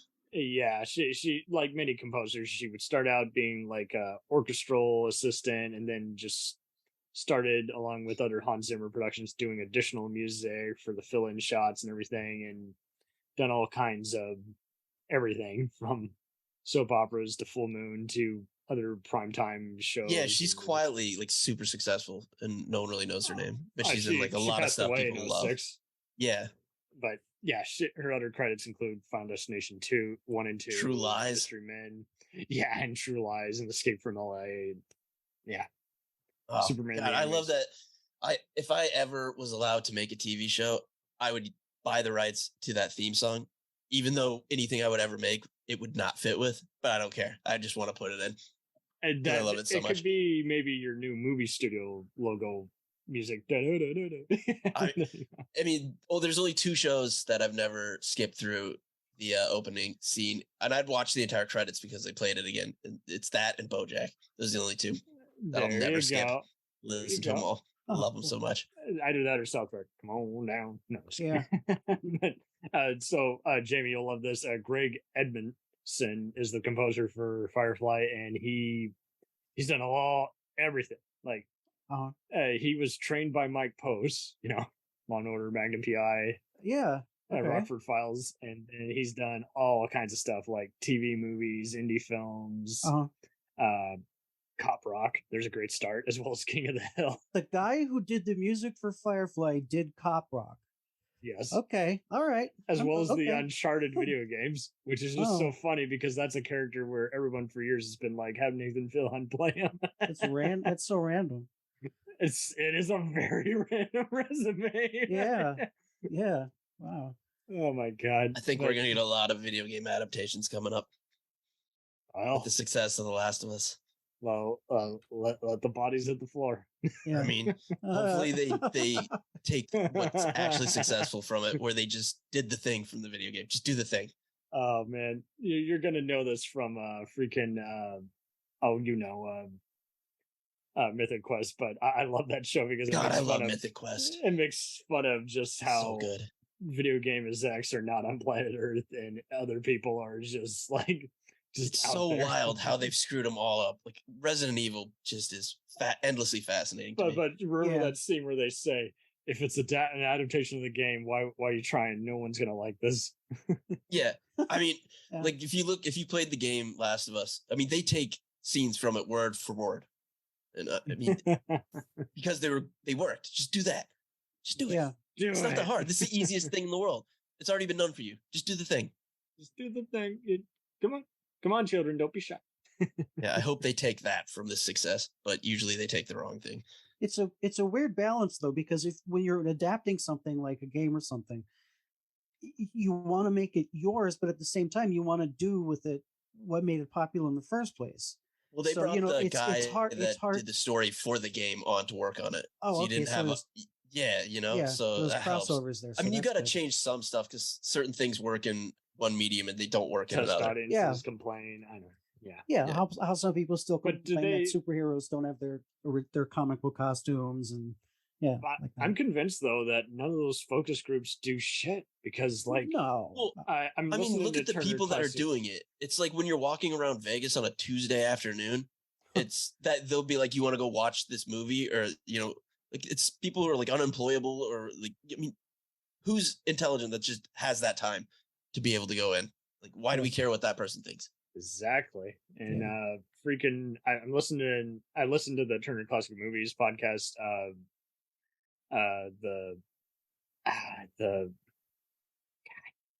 cannot speak today, but it was a really good, just like everyone picks the plot thickens and it goes with like a different scandal every season. And the best one by far was talking about the making a bonfire of the vanities. At the end of the day, after all, and it echoes almost all these movies and shows that just like have all this behind the scenes melodrama. Like after, again, all the conversations being agreed, they're all on the same page. Still, no one knew how to market the movie.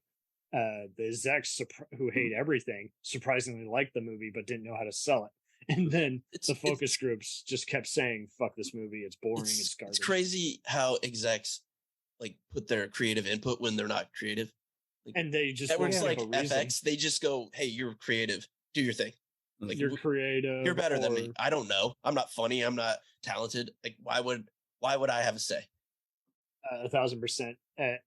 And so when I see people noting, "Hey, you know, we actually all got along," I'm like, good, because just about everybody else didn't seem to get along. Yeah, I mean, you can feel that in a cast too. Yeah, like it adds something to it. I mean, with the whole Joss Whedon, controversies and stuff, I just find it hard to. I guess it was good that he was a really good guy on Firefly, because I mean that whole cast does nothing but praise him for the most part. And, he might have gotten a little corrupted by that fame and success. Yeah, I mean, and some of the horror stories that came out of the Buffy crew are just like, is this the same person? Like, what happened here? That's the thing. Like, when Justice League came out and all the complaints about him there, was very discomforting. But then, like, when you mentioned Buffy to the people who know, they don't even really. They're like, oh, Buffy. Like, what the fuck? What did he do on Buffy? Like, Michelle Trachtenberg wasn't even allowed to be right. I mean, that's him. Like, pretty serious shit right there. Yes, that is. And we're talking Hollywood with a casting couch, and he still wasn't allowed to be. Buffy was a much younger cast, and Firefly it was a bit older, so I think that might have had something to do. He couldn't push people around the same way. Yeah. Okay. Yeah. That's just a theory. We have some. I mean, and I won't get into this. Is the reason why I love his work so much? It's just amazing how it just everything he's accused of doing just almost like refutes everything he's ever done. I don't want to say. Well, and that's classic Predator, though. I mean, if some of this stuff is true, then that's guys in plain sight. You try to make yourself look like a super ally, and then you can. Yeah. The people you end up abusing and exploiting, be pretty like, much this isn't me. You must be crazy.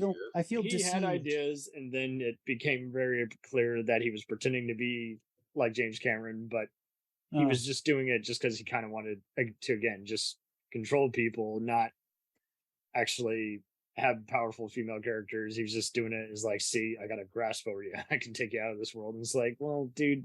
Yeah, that was back when you just kind of pay lip service to certain issues, and it was like, see, I'm progressive. Yeah, you didn't really have to say anything. Totally. Yeah. That's the thing. When you actually are, you don't have to say anything. People know if you're out there trumpeting your own. Yeah, it comes through in your work. Accomplishments. Yeah. Well, I got to congratulate him because he fooled me. Yeah, me too. I mean, I love his work. It's the thing we just said a little while ago. Every artist is apparently turning out to be a complete asshole. So I mean, I'm never going to stop listening to John Lennon, but he was self-admittedly a horrible fucking person to women. So I mean, oh really? Oh yeah. I mean, everybody. It's right there in the music. Anyway, he literally confesses in some of his songs, but he actually confessed in there. No, I get it. A lot of it is very much like, for lack of better words, very Roman similar. Polanski's a line I don't cross, but oh yeah, we'll cover his movies, but we're not going to talk about his shows or shenanigans. But it is interesting how everybody just seems to is like they're rock stars, dude. It's just like they get away with anything. Yeah, not so much anymore. It's like they misbehave, and only 40 years later do we actually start to pay attention. Yeah, but I mean that's valid. Even the X-Men comics that Joss Whedon wrote were like the most delightful X-Men comics I've ever read. Yeah, and now that's robbed from me too. Oh God damn it! Well, the way I look at it, I've enjoyed what I'm not going to go out of my way to patronize them anymore. I've enjoyed what I've seen of them. there's too much other good stuff by hopefully not as horrible people being done. So yeah, hopefully we're learning our lessons. Right? Yeah, not it. What altogether though, it's just annoying that we have all this much heartbreak. This many years later. I'm of the mind. I mean, I should have learned this when I went back searching for Firefly, and I only got 13 episodes, and I should have made this vow then. But I'm an idiot, and I've watched so many 1899. I'm looking at you. So many shows that Netflix and such gives one season 2, and it's awesome, and they leave you on a horrible cliffhanger, and then they cancel it, and I'm just done with it. I'm like, the only reason I started watching 99 is because it was done by the same people that did Dark, that they let have 3 seasons and wrap things up. So I'm like, well, certainly they're going to let them flesh out their story. In this one, nope, not done. They canceled 2 weeks after it started airing. And it's just I don't understand why creatives even allow this. I mean, if I were a showrunner, I'd be like, you promised me 3 seasons or don't fucking talk to me. Because people are doing it now with movies that are if they think it won't make any money, they will just put it on streaming, and people get annoyed because in their contract they're supposed to get 50% of the box office. Yeah. And so they're in the when you do a show, I mean, you're tying up a bunch of actors and workers for a year plus, and they're not out looking for other work, and they're hoping that they get another season so they can keep paying their bills. And it's just I don't know. As I said, they need to change the whole paradigm with streaming, and they haven't gotten around to it yet. I mean, maybe we need to stop paying RDJ $20 million a film, or whatever, and we can save some of that for the grips and the electricians and shit. Or another example, the whipping boy Adam Sandler. Why does he keep making movies? Because people watch them, I guess, right? Yeah, they make a ton of money. Yeah. Well, I mean, Netflix did some deal with him years ago where they, bought. Yeah, they gave him $100 million or something. Yeah, to make 10 shitty movies for him or whatever, and it's they drive people. I mean, there's a huge amount of people because most people are stupid. Yeah. I mean, I'm getting a gist of that. I enjoy dumb, fun movies myself all the time, but I don't understand why there's so goddamn many of them. Yeah, pretty much the broad appeal. Stuff.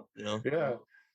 I mean, you need 2. You don't need any more than 3 Adam Sandler movies in your life ever, in my opinion. How much nuance is there going to be for 10 more of them? It's also the Applebee's thing. It's familiar. People know it. Yeah, it's not good, but you know it. It's safe. I went and had some not good but familiar Applebee's just yesterday, as a matter of fact. Yeah, there you go.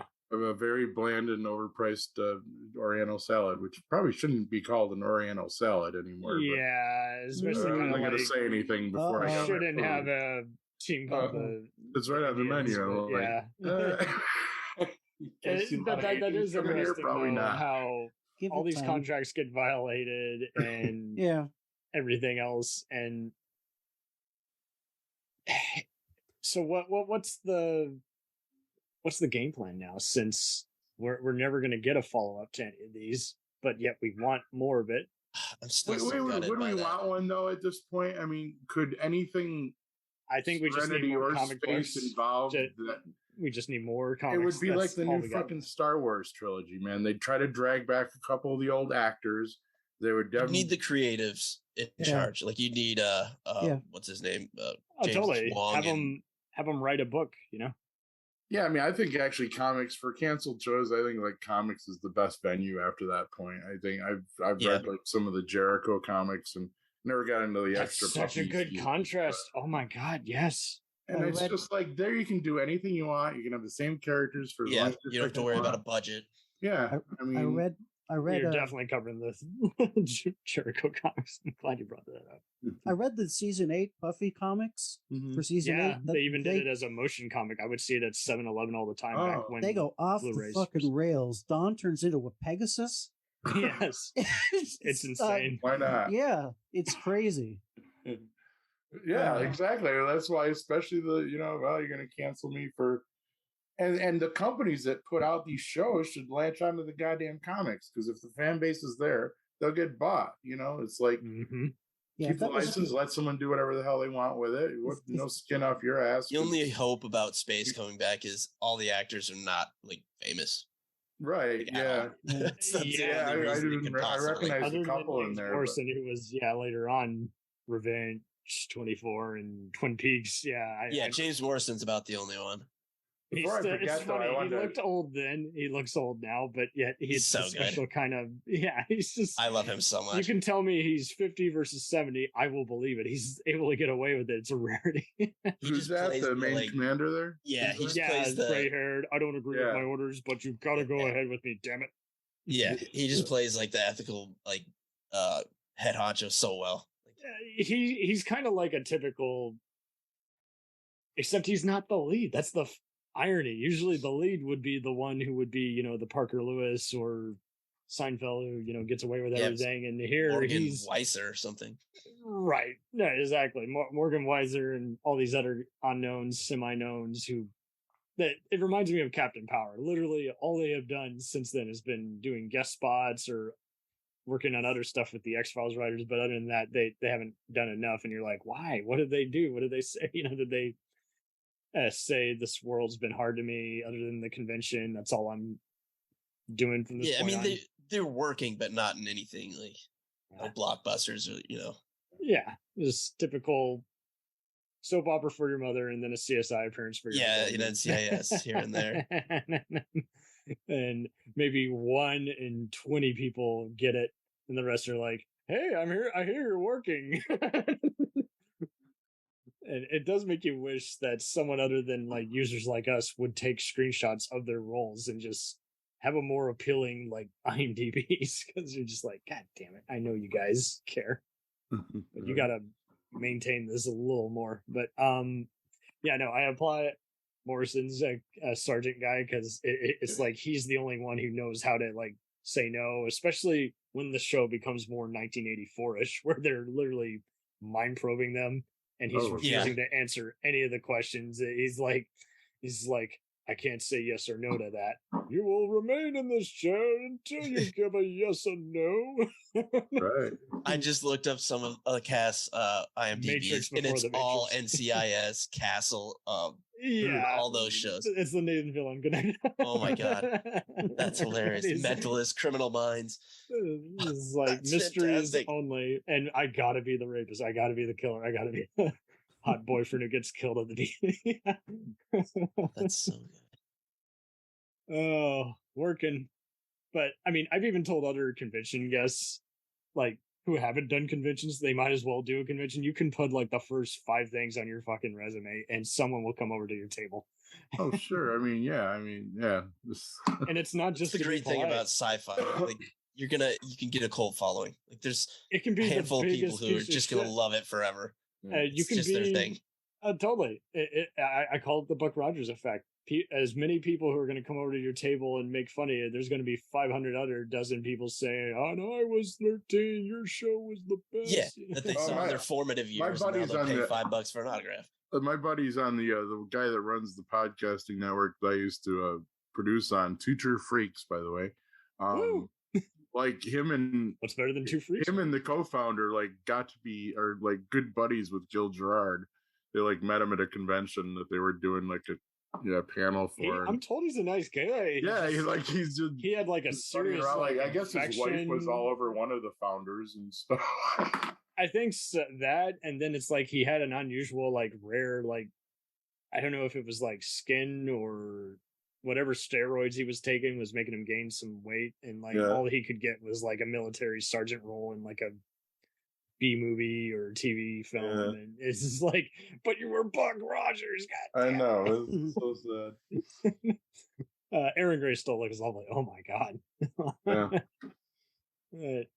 No, it like you say, it is interesting how the podcast networks are really good at uniting all these nostalgia, but it literally then it gets even more annoying when some people will do a podcast thing and then others they'll do it because finally 5 people ask them. Is oh, come on. It's easy, especially when half the actors we know and love are doing voice work, it's over Zoom, which we're using right now. The hell. I found, they've Dave scored some pretty good interviews over there, and you know, he asked. You're gonna have to share them, my dude, please. He just asked. Said check out Two for Free. I got Mike Zapsik on my Walking Dead podcast to come on when he was doing Comic Book Man or Comic Book Man. Ooh, but it was pretty cool. That was very cool, actually. That was my only celebrity, though. Well, I talked to a published author at a Comic-Con I went to, but it wasn't nerd. She published like homosexual science fiction, but werewolves. I think actually it was Jay Werewolves, but she was a published writer that agreed to talk to me, so I interviewed her. We had a guy on that worked on Sharknado. Yeah, hey, fuck it, man. They made one more movie than I have. That is amazing. And see, I'm amazed by all of you guys. Everything you just said. Like, that's awesome. That checks out. Of course you would. I interviewed Stephen Byro. Stephen. Who? Are you pulling Unearthed Films? Unearthed Films. He's a filmmaker and he owns Unearthed Films. He did I know the name. American Guinea Pig. Ooh. Missed that one. Yeah. He's got a link to Guts and Gore. That's awesome. I think our most famous was a guy named Emmy Eakwalker. He's been in he was in the only Marvel thing that ever failed, the Inhumans. I know.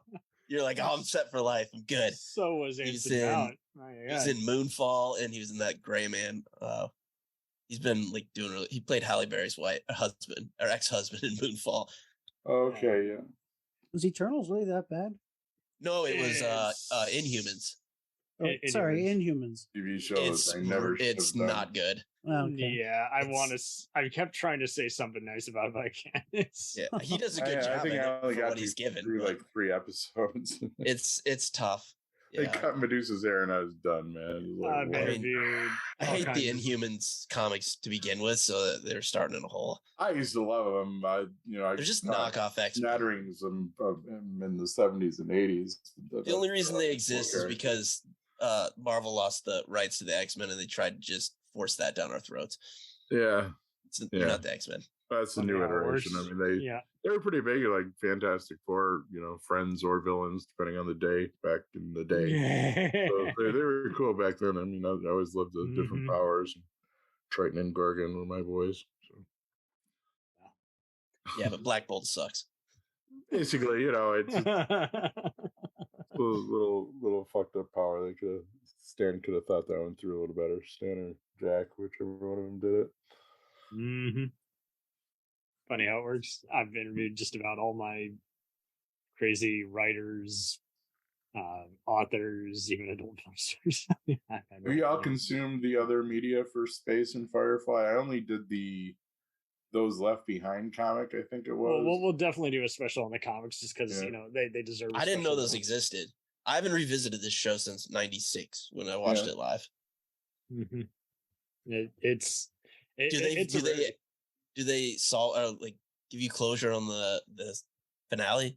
Wouldn't say closure, but definitely a good chunk of just like extra world building. God, there's so much left to tell. That was such an interesting way they left it off. I'm really gonna hate you for getting me involved in this show, aren't I? I have no memory, but I have seared into my brain that last scene of that show from '96, and it was exactly how I remembered it, and it gutted me all the same. Before I forget, if you ever do Falling Skies, I want in on that one because I watched that one. Oh, nice! Too. Yeah. What was it? Falling Skies. You ever see that one? With Noah Wiley. Yeah, great. He got some of his ER guys on, and it just had a fun, just humans versus alien. Just still went off on a couple weird, unpleasant tangents a couple times that I didn't like personally, but ultimately it was a good show. Yeah, that's where I was too. Like by 4 or 5, it was kind of annoying, but then it ended pretty good, and then you're just like, still. I mean, this was our summer. Like when you weren't watching anything else on TV, that's what you're watching. But for what is it? Was it early 2000s or late 90s, wasn't it? I think, or just 2010s. But it was still interesting how, much like all the other cult movies and shows you guys have brought up, it's still intriguing how we see this increase in just people and especially on Earth films. Nice homage, nice reference. That it's interesting how that some of these guys who are behind the scenes creating all these Blu-rays and everything, they secretly have been wanting a restoration of just about every other movie or show, but yeah, because all those shows come from a time when if you just didn't see it, you missed it, and there's nothing you can do about it. So you've been pining for these be able to rewatch for decades. You can't remaster it because like basically all the original elements have been destroyed or moved on. Yeah, he bring back some awesome shit so far. He's bringing back the August Underground stuff in like definitive editions. I don't know if you've ever heard of the Untold Story. I saw that was listed as one of their upcoming releases. That's a Hong Kong horror movie. Oh my god! Category 3. Yeah. Yes, it's a Category 3. That's one of his goals now. He's trying to get all the Category 3s he can find. Movies. Yeah, and this movie, I highly recommend this. It's not a pleasant watch, but it's so good. It's Ricky too. yeah. What else has he done? He put out a remaster of a Serbian film, but he's putting together a work print. Yeah, that has to be better for some reason. Yeah, well, I'm just saying he's putting together. I love that movie, damn it. I kind of liked it. Anyway, he's putting together a master cut of it, and he's going to put that out soon.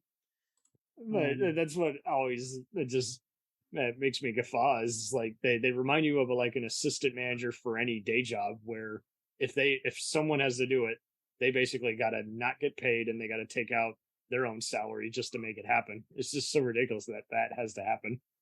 Everyone's like just so defeatist. They're just like, well, I don't want to bother. It's not going to make any money. I'm like, dude, don't tell me any of your Blu-rays, make serious bank. Most of us are waiting for the used section on eBay. Well, yeah, I mean, a lot of for the love of it. Yeah. Do it for the love because it's the right thing to do. It must be done.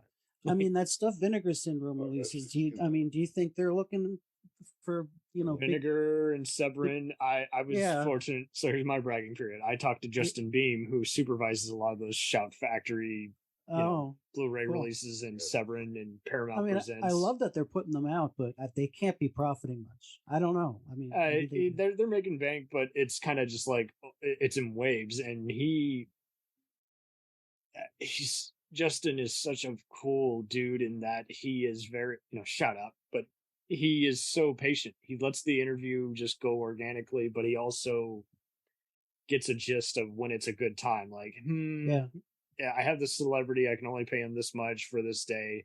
Let's wait a bit. Let's wait one more month, push the release back, and then we'll get this badass interview with them when they're actually ready to tell their story. Because that's just it. I think a lot of these guys, they legit love stories. They do all these art assignments and museum efforts. They legit want to. I mean, I know Space and Firefly also have a big UK audience. Like they. Yeah.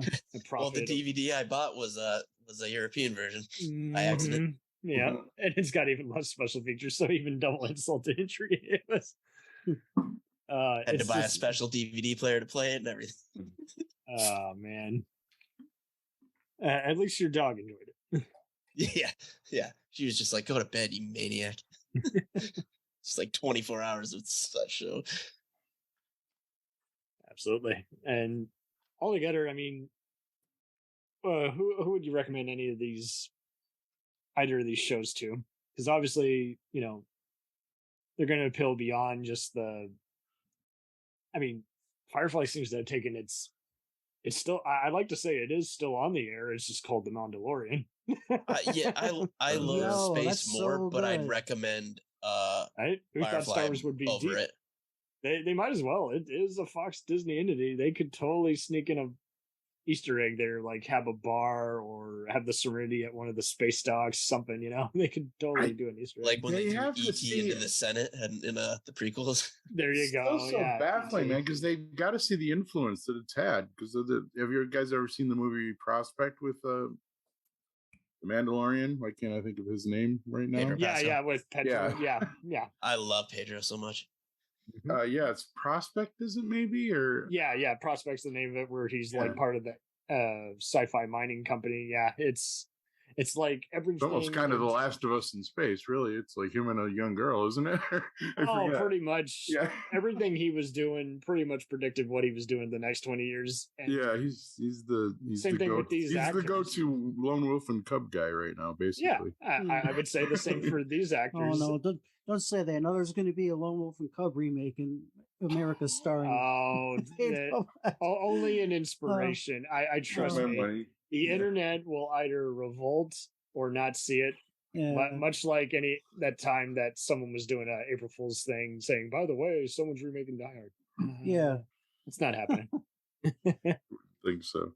I kind of like the time. Did you ever hear about the time that Madonna wanted to remake Casablanca? No. She probably did. That probably was some weird fantasy. Go jump off a building, at every pitch meeting. And so it was just always funny to me because it's like so many other apocalyptic movies have even ripped off the Casablanca story, and you just don't see it right away. But then you'll be halfway into it. It's like, yeah, why is everyone hanging around this piano player in a mysterious cafe? Oh, because they're ripping off Casablanca. So that's what everyone should do now. Just rip off Casablanca and have these interesting characters from beloved sci-fi, horror, and fantasy shows and just put them in. It's fun to think like what if movies like that. It's fun to think like or sneak it in, make them be part of a random anthology like the Twilight Zone. Wasn't that what Lucas said? The cantina in Star Wars was basically he wanted it to be Casablanca in space or something like that. Kind of. That's what they kind of went with those books where this like tells from the Mos Eisley cantina, and it's so funny how you get the gist of that in any blockbuster you watch now, whether it's Hellboy 2 or a Fifth Element type movie. You'll see a weird alien crowd scene. You're like, oh, this is Mos Eisley, isn't it? Somewhere in some. Or maybe it's all like St. Elsewhere, where it's all inside a little kid's head. I don't know. It's all happened before and it will happen again. There's no original ideas. Everything's been done. Yeah.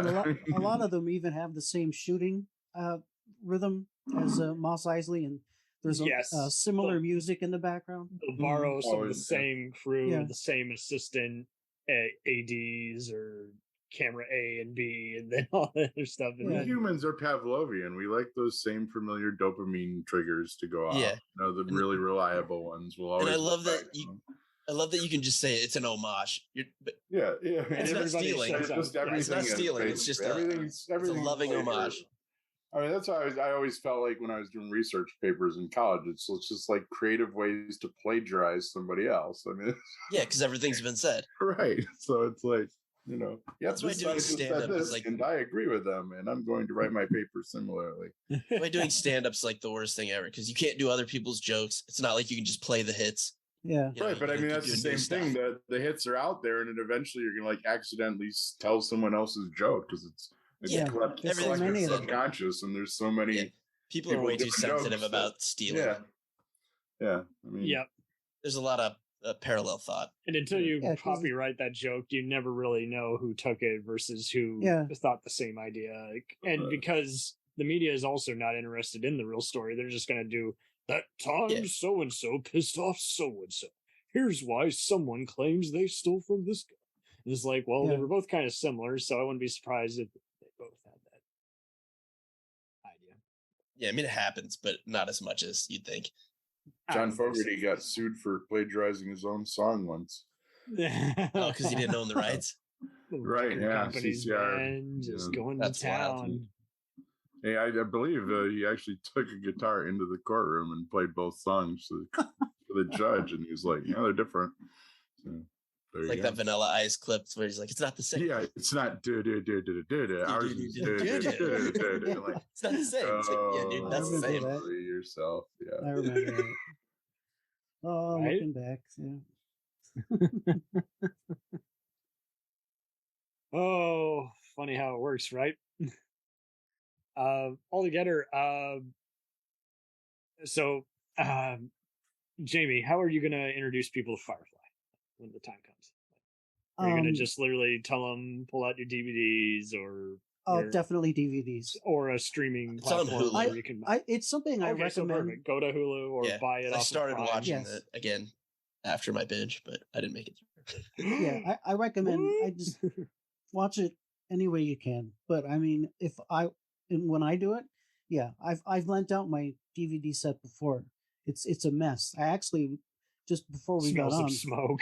Yeah, I was thinking about I should probably buy a Blu-ray double dip for this, but I loan out my DVDs. Manufactured on demand. And every time I loan out my discs, I say, if you're curious, definitely listen to the commentary for the final episode, episode 13. finale. Yeah, Objects in Space. If you want to know a little bit, I mean, I don't know how much I don't know, but I mean, if you want to know a little bit into his past, his creative past, and his the ideas, fandom's definitely there. It is so there. It's just it goes in waves. Like there's a lot of people who follow, major writers like but it's actually Aaron Sorkin or David E. Kelly. But there's an audience for all the, all of Whedon and Cruz stuff. There's Brian. Everyone Fuller, loves Nathan Fillion too. And Nathan Fillion's still big, but just a beautiful thick boy. Brian Fuller did his whole fictional universe as part of Pushing Daisies years before he was doing other shows like Star Trek Discovery and Hannibal. But Sean Ryan of The Shield and Nash Bridges fame always finishes up all his storylines because he's not going to play the whole canceled game. And it's interesting too how some of these other writers kind of follow the same deal, shoot fast, debate later. But I see other people who will go with the clickbait. Oh, can you believe this has gone through like 5 different showrunners? I'm like, yes, because creativity in the writer's room is a big deal. And before I don't think most Brian people Fuller's got a pretty crappy record. He will go like for so many, but like there's other times where I see people complain and I'm like, bullshit. You can't even tell the difference between all those guys. Yeah, I mean, you really can't. They've done it with, I think, SVU, Organized Crime, and Designated Survivor, and I'm like, I couldn't tell. You guys were clearly all on the same page, or you still had the same writing crew. You just like Daredevil changed the runners, I think, between. Yeah, Daredevil did it all the time, and I don't see anybody bitching about that. I'm like, that because you couldn't tell. You're just jumping on the clickbait whenever you're loyal to a writer or a director, and it's like, you don't have to agree with them. You can just admire them from afar. That's well, I from the bottom of my heart, I honestly recommend everyone to watch Firefly because if you're missing out on something really special. It's funny, yet it's ultra serious. And these characters, you'll see a little bit of yourself in each of the characters. There's just line after line. Your jaw will drop. Like as a writer, I think like, fuck, how come he got to think of that before I did? Like that kind of thing. It's a really good show. You'll have fun with the Western mythology, space, same deal. You'll like that it's more than just humans versus aliens and actually very well thought out. Space is harder to recommend. I mean, it's difficult to find. It's long. I mean, the beginning few episodes are a little tough. CGI is dated, but is it streaming anywhere? No, only on that YouTube link I provided. But I mean, if people can forgive Babylon 5 and how that takes a while to get going, it should be right at home. I mean, if you've even played a Wing Commander video game, or that's actually the vibe I got from the first 2 episodes, and I loved it. That's can you blame them? I used to play all those, and this was like, oh yeah, we could this. It could be the Kilrathi, sure. Yeah, I mean, I love it, but I have the nostalgia factor. So, as far as Firefly, I gotta just do my thing.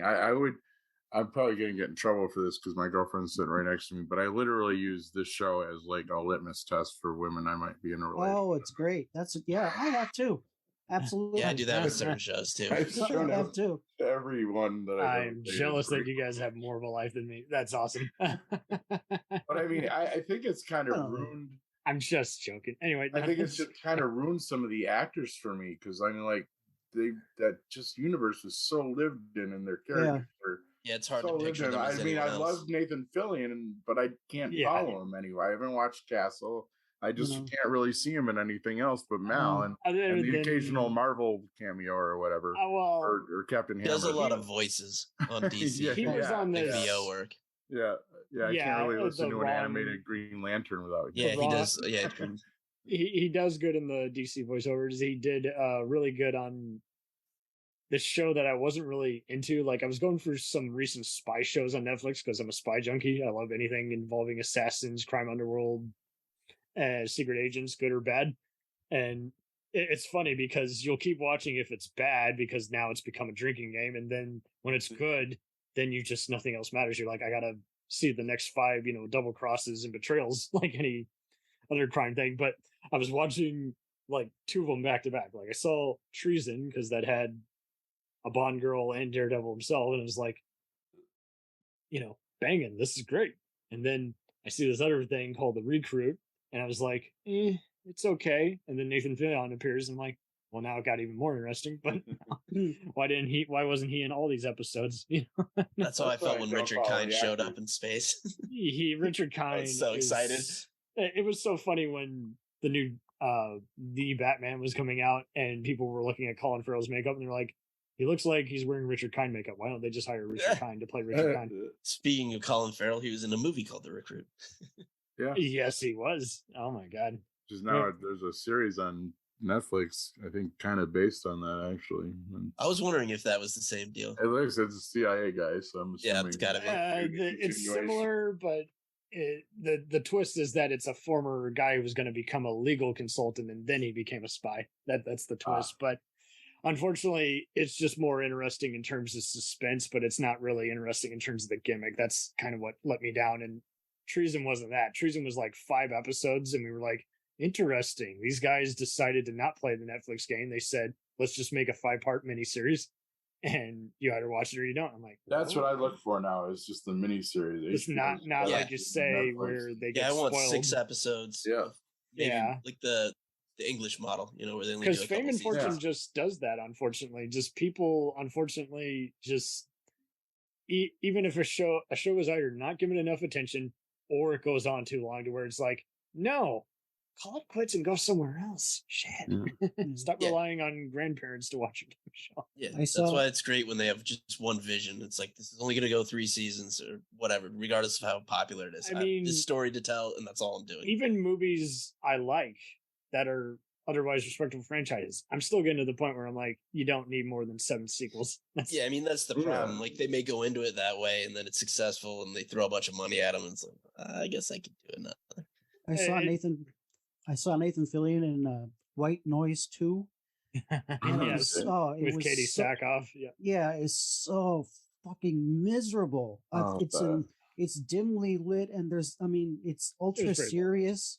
I mean, I don't think he smiles once in it. I think he just has like that, like an angry face for the whole movie. It was so, I don't know, upsetting to see him like that. It was. We clearly need to pay our good TV actors more, like Katie and Fillion. Yeah, so they don't have to do shit like that. Yeah, really. Oh, it was so miserable, terrible.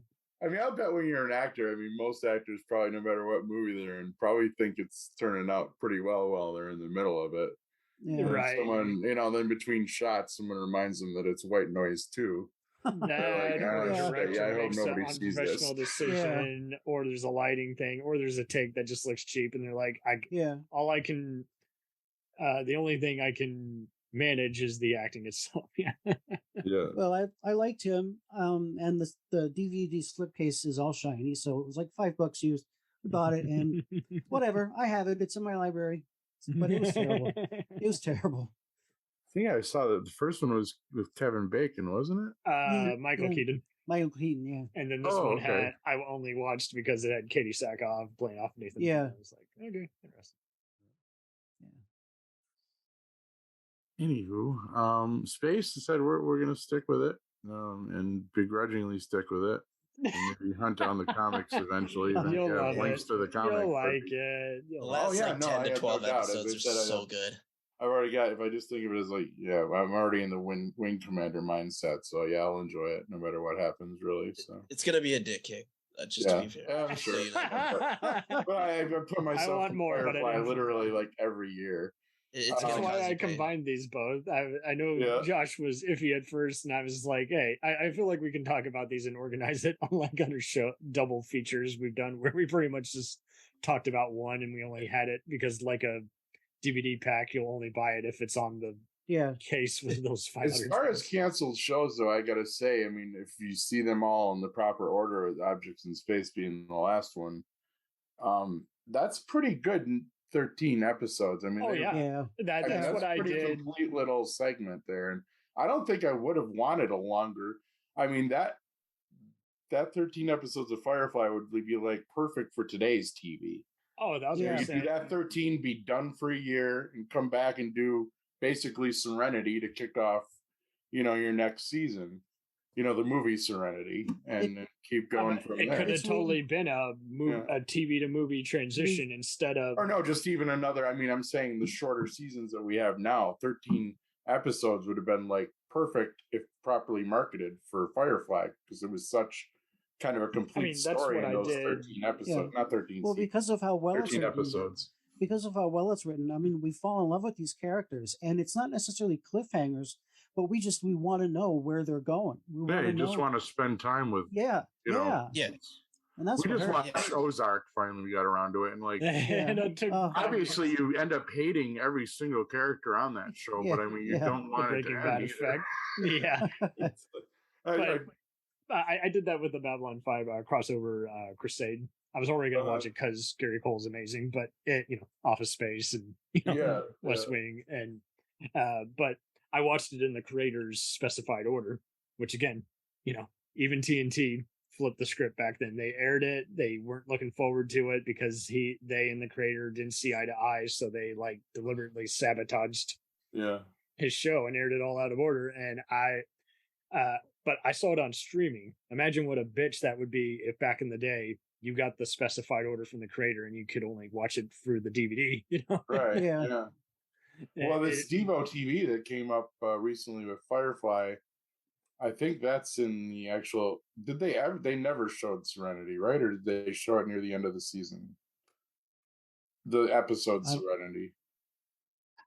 They definitely showed every episode, including ones that had previously gone on aired. I don't know if they modified. I think this had the order that they were actually aired in. It was Train Job, and I think Shindig was 4th, maybe. I think it was the. Oh God! There's in such a weird order. I'm looking at the list right now. Isn't it ridiculous how it's much like December, September, November, October? Like this is going down. That's nuts. Yeah, I mean, even we're finding shows that should be technically on something like Peacock or HBO Max, but you can find them on YouTube. The creators don't want anything to do with them.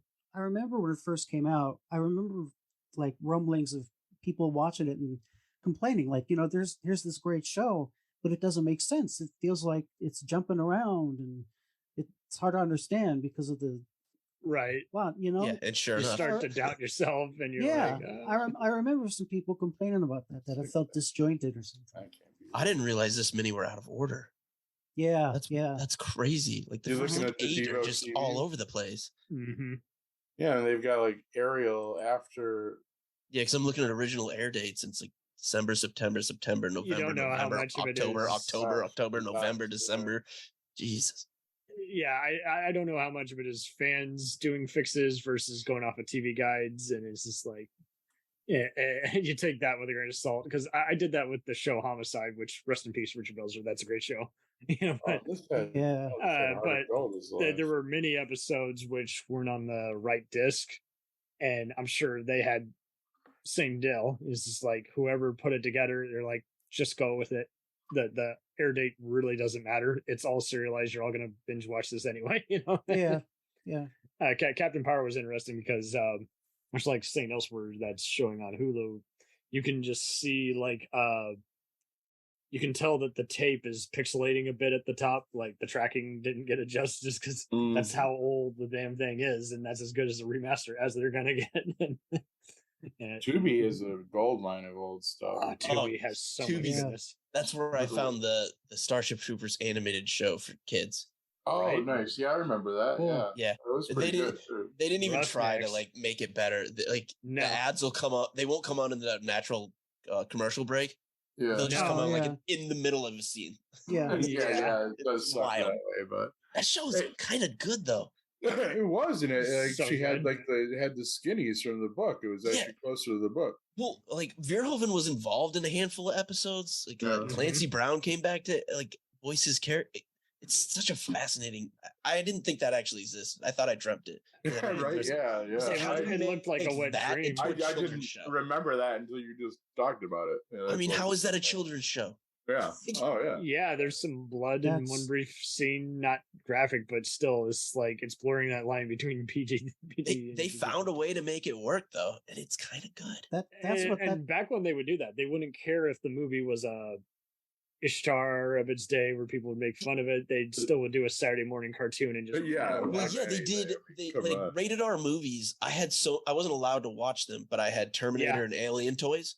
That's crazy. They just marketed these the RoboCop to children for a while. Yeah. RoboCop's my favorite movie of all time. There you go. Nancy Allen is my dream guest. She played off. She is awesome.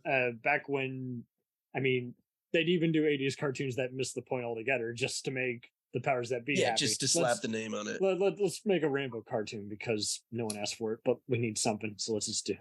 That's what this world needs right now. Another RoboCop, another Starship, another gory Verhoeven movie. Yeah, Verhoeven needs to come back to Hollywood. Yeah, he's my favorite director of all time. No, he won't. He said he's done with it. He's just going to make his weird Danish movie or whatever movies. They wouldn't let him be Paul Verhoeven anymore. Anyway. Well, I mean, I think it took a while. There's nothing left for him to satirize. I mean, that's what I got when Sam Raimi misunderstood too. 1,000%. But that's what I got when Sam Raimi did Doctor Strange 2. I was like, he did it because it took a while for Marvel to bring him back, but I think he did it because again they're letting him do his own brand new mischief. I mean, you could definitely didn't really though. I didn't know why they got him because it did not feel like a Sam Raimi movie. It felt totally Sam Raimi. I mean, there were elements, but not not a through line. Not a blunt amount, but there were still a few Ash versus his hand moments. But it wasn't. It just I don't know. Yeah, but I mean, at that point, it's fan service, and it's not really Raimi. Yeah, he was still a cookie cutter Marvel movie with his little like tropes dusting over the top. I recall some of the zooms looked kind of like with Raimi-esque. Some of the camera movements because he still had his little touches. Yeah, that's what I mean. Yeah, I mean, kind of reminded me of the first Ant-Man where there's touches of Edgar Wright in it because he handful of the movie. It kind of felt like that. Yeah. Probably should let Raimi do the Spider-Man movie, bringing Tobey back. Sony's so stupid. Make a Spider-Man 4 with Raimi and Tobey Maguire. That's $1 billion. Make bring back Andrew Garfield for a third one and have him fight Venom. There you go. That's $1 billion. Like just do that. That's so easy. If they'd done it quickly, I don't know. It might. I mean, all our greats are kind of fizzling out, unfortunately. Like Cronenberg's movies aren't getting as much attention. Joe Dante is doing all these cool indies, and you're like, but dude, really? You did all these fun movies, and now we have Brandon Cronenberg filling this. Yeah, Brandon's kind of doing a lot of interesting stuff. Definitely an acorn off the tree. Yeah. I mean, even other guys who've done fantasy stuff like Peter Jackson, he can do anything he wants at this point, and we respect him for it because they're just doing what they want to do. But it's also interesting because people, again, like you guys have said, like to forget about the time before they made it. And it's just like, do you remember how much harder they had to work before they made it? And now, they're working in either angry or don't want to work anymore, but we want them back. I can't even imagine like being a cult show. Like the actors are so gracious to like us insane fans because we're not good people. Sometimes you don't know how to prep yourself, but the right ones do now. Where because that wasn't always a thing. A lot of times people would like lament it. Yeah, I mean, I like the ones who aren't the lead but have recurring roles on different movies and shows so they can brace themselves. So like half the Firefly and Space Casts, they're going to be ready because they're going to basically be encountering 5 different fandoms, and so they're ready. Like they win either way. But then there's others where it's like, ooh, the more famous you are, the more like you see interviews all the time about movies that Ethan Hawke and John Cusack and Travolta never want to be asked questions about. They will walk out. Sure, it's got to be like a rock. It's got to be like the Stones doing freaking Satisfaction for the 14th million time.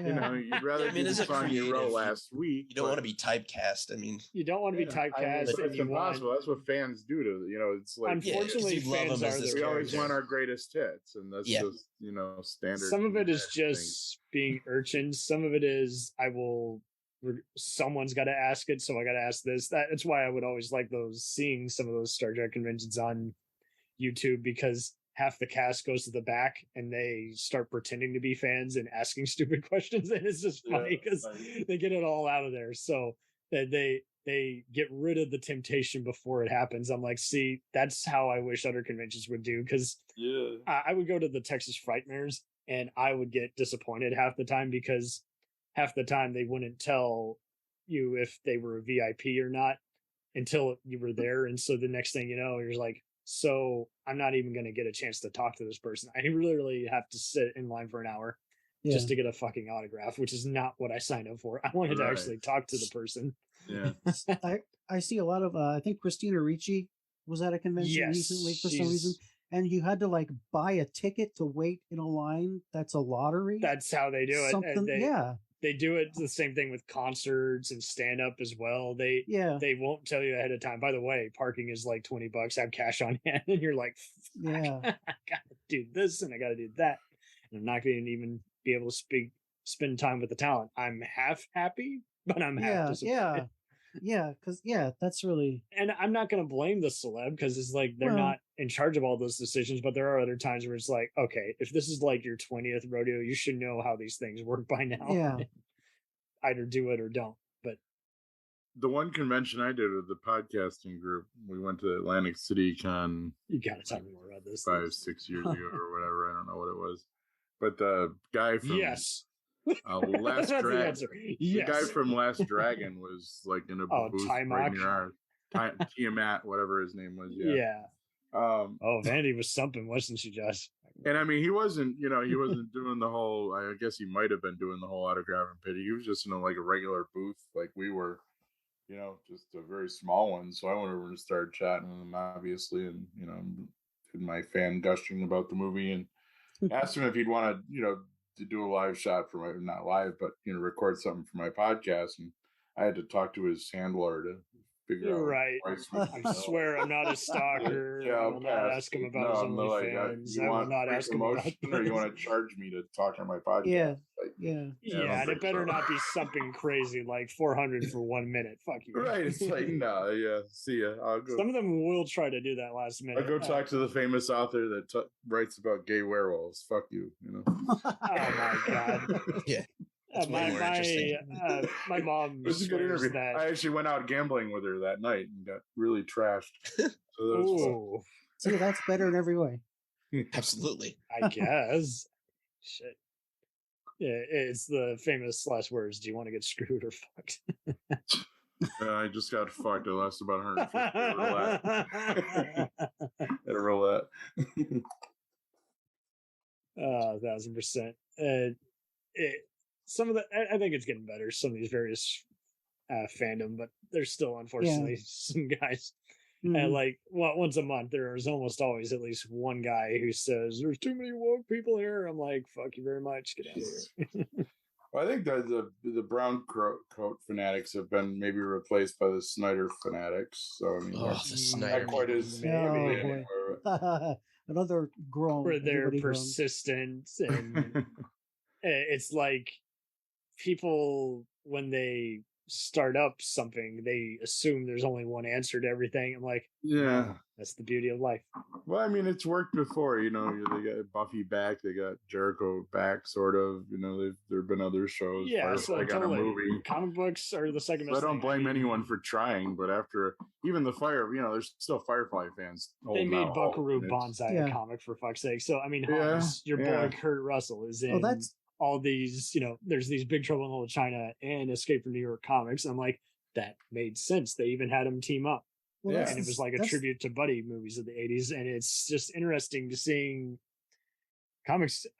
we will be reviewing a lot of comic books based on movies, shows, and games, and even I books. just think that's the way to go for something that, when it's kind of clear that the studio's not going to pick it back up again in live action. The comic book will take a chance on life. If you can get back the friggin'... Yeah. What was it, a while back, Nathan made some joke on Twitter about, it's like, let's start I'd love to do Firefly again, but, they just won't give up the rights. Let's start a Kickstarter or something. People started raising money for it. And then he's just like, I was fucking kidding. Yeah. Fox is never going to let it go. Give it up. Doesn't matter how much money you throw at them. That's the silver lining, though. It's gonna live forever. Yeah. As long as there's such a thing as digital information and electricity, it's gonna live forever. As long we don't as have electricity. I'm just kidding. As long as sorry, I shouldn't have said. As long as there's people act out Firefly like they acted out Star Wars and Reign of Fire there. As long as there's a planet I love Reign of Fire. I love that movie. They will totally do that.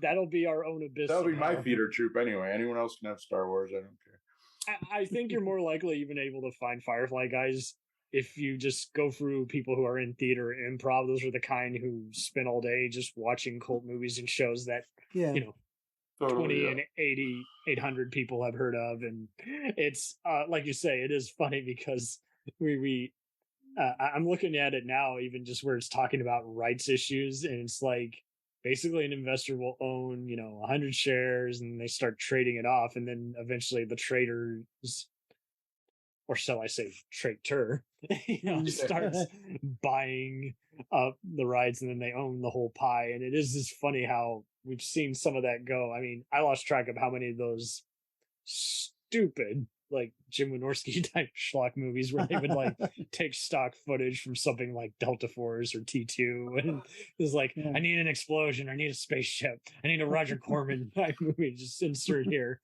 because I can't bother to do the whole fucking movie myself.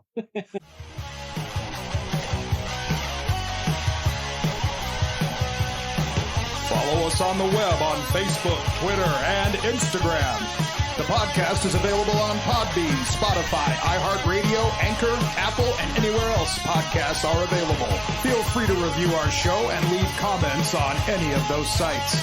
Thanks a million for listening. It's a jacked up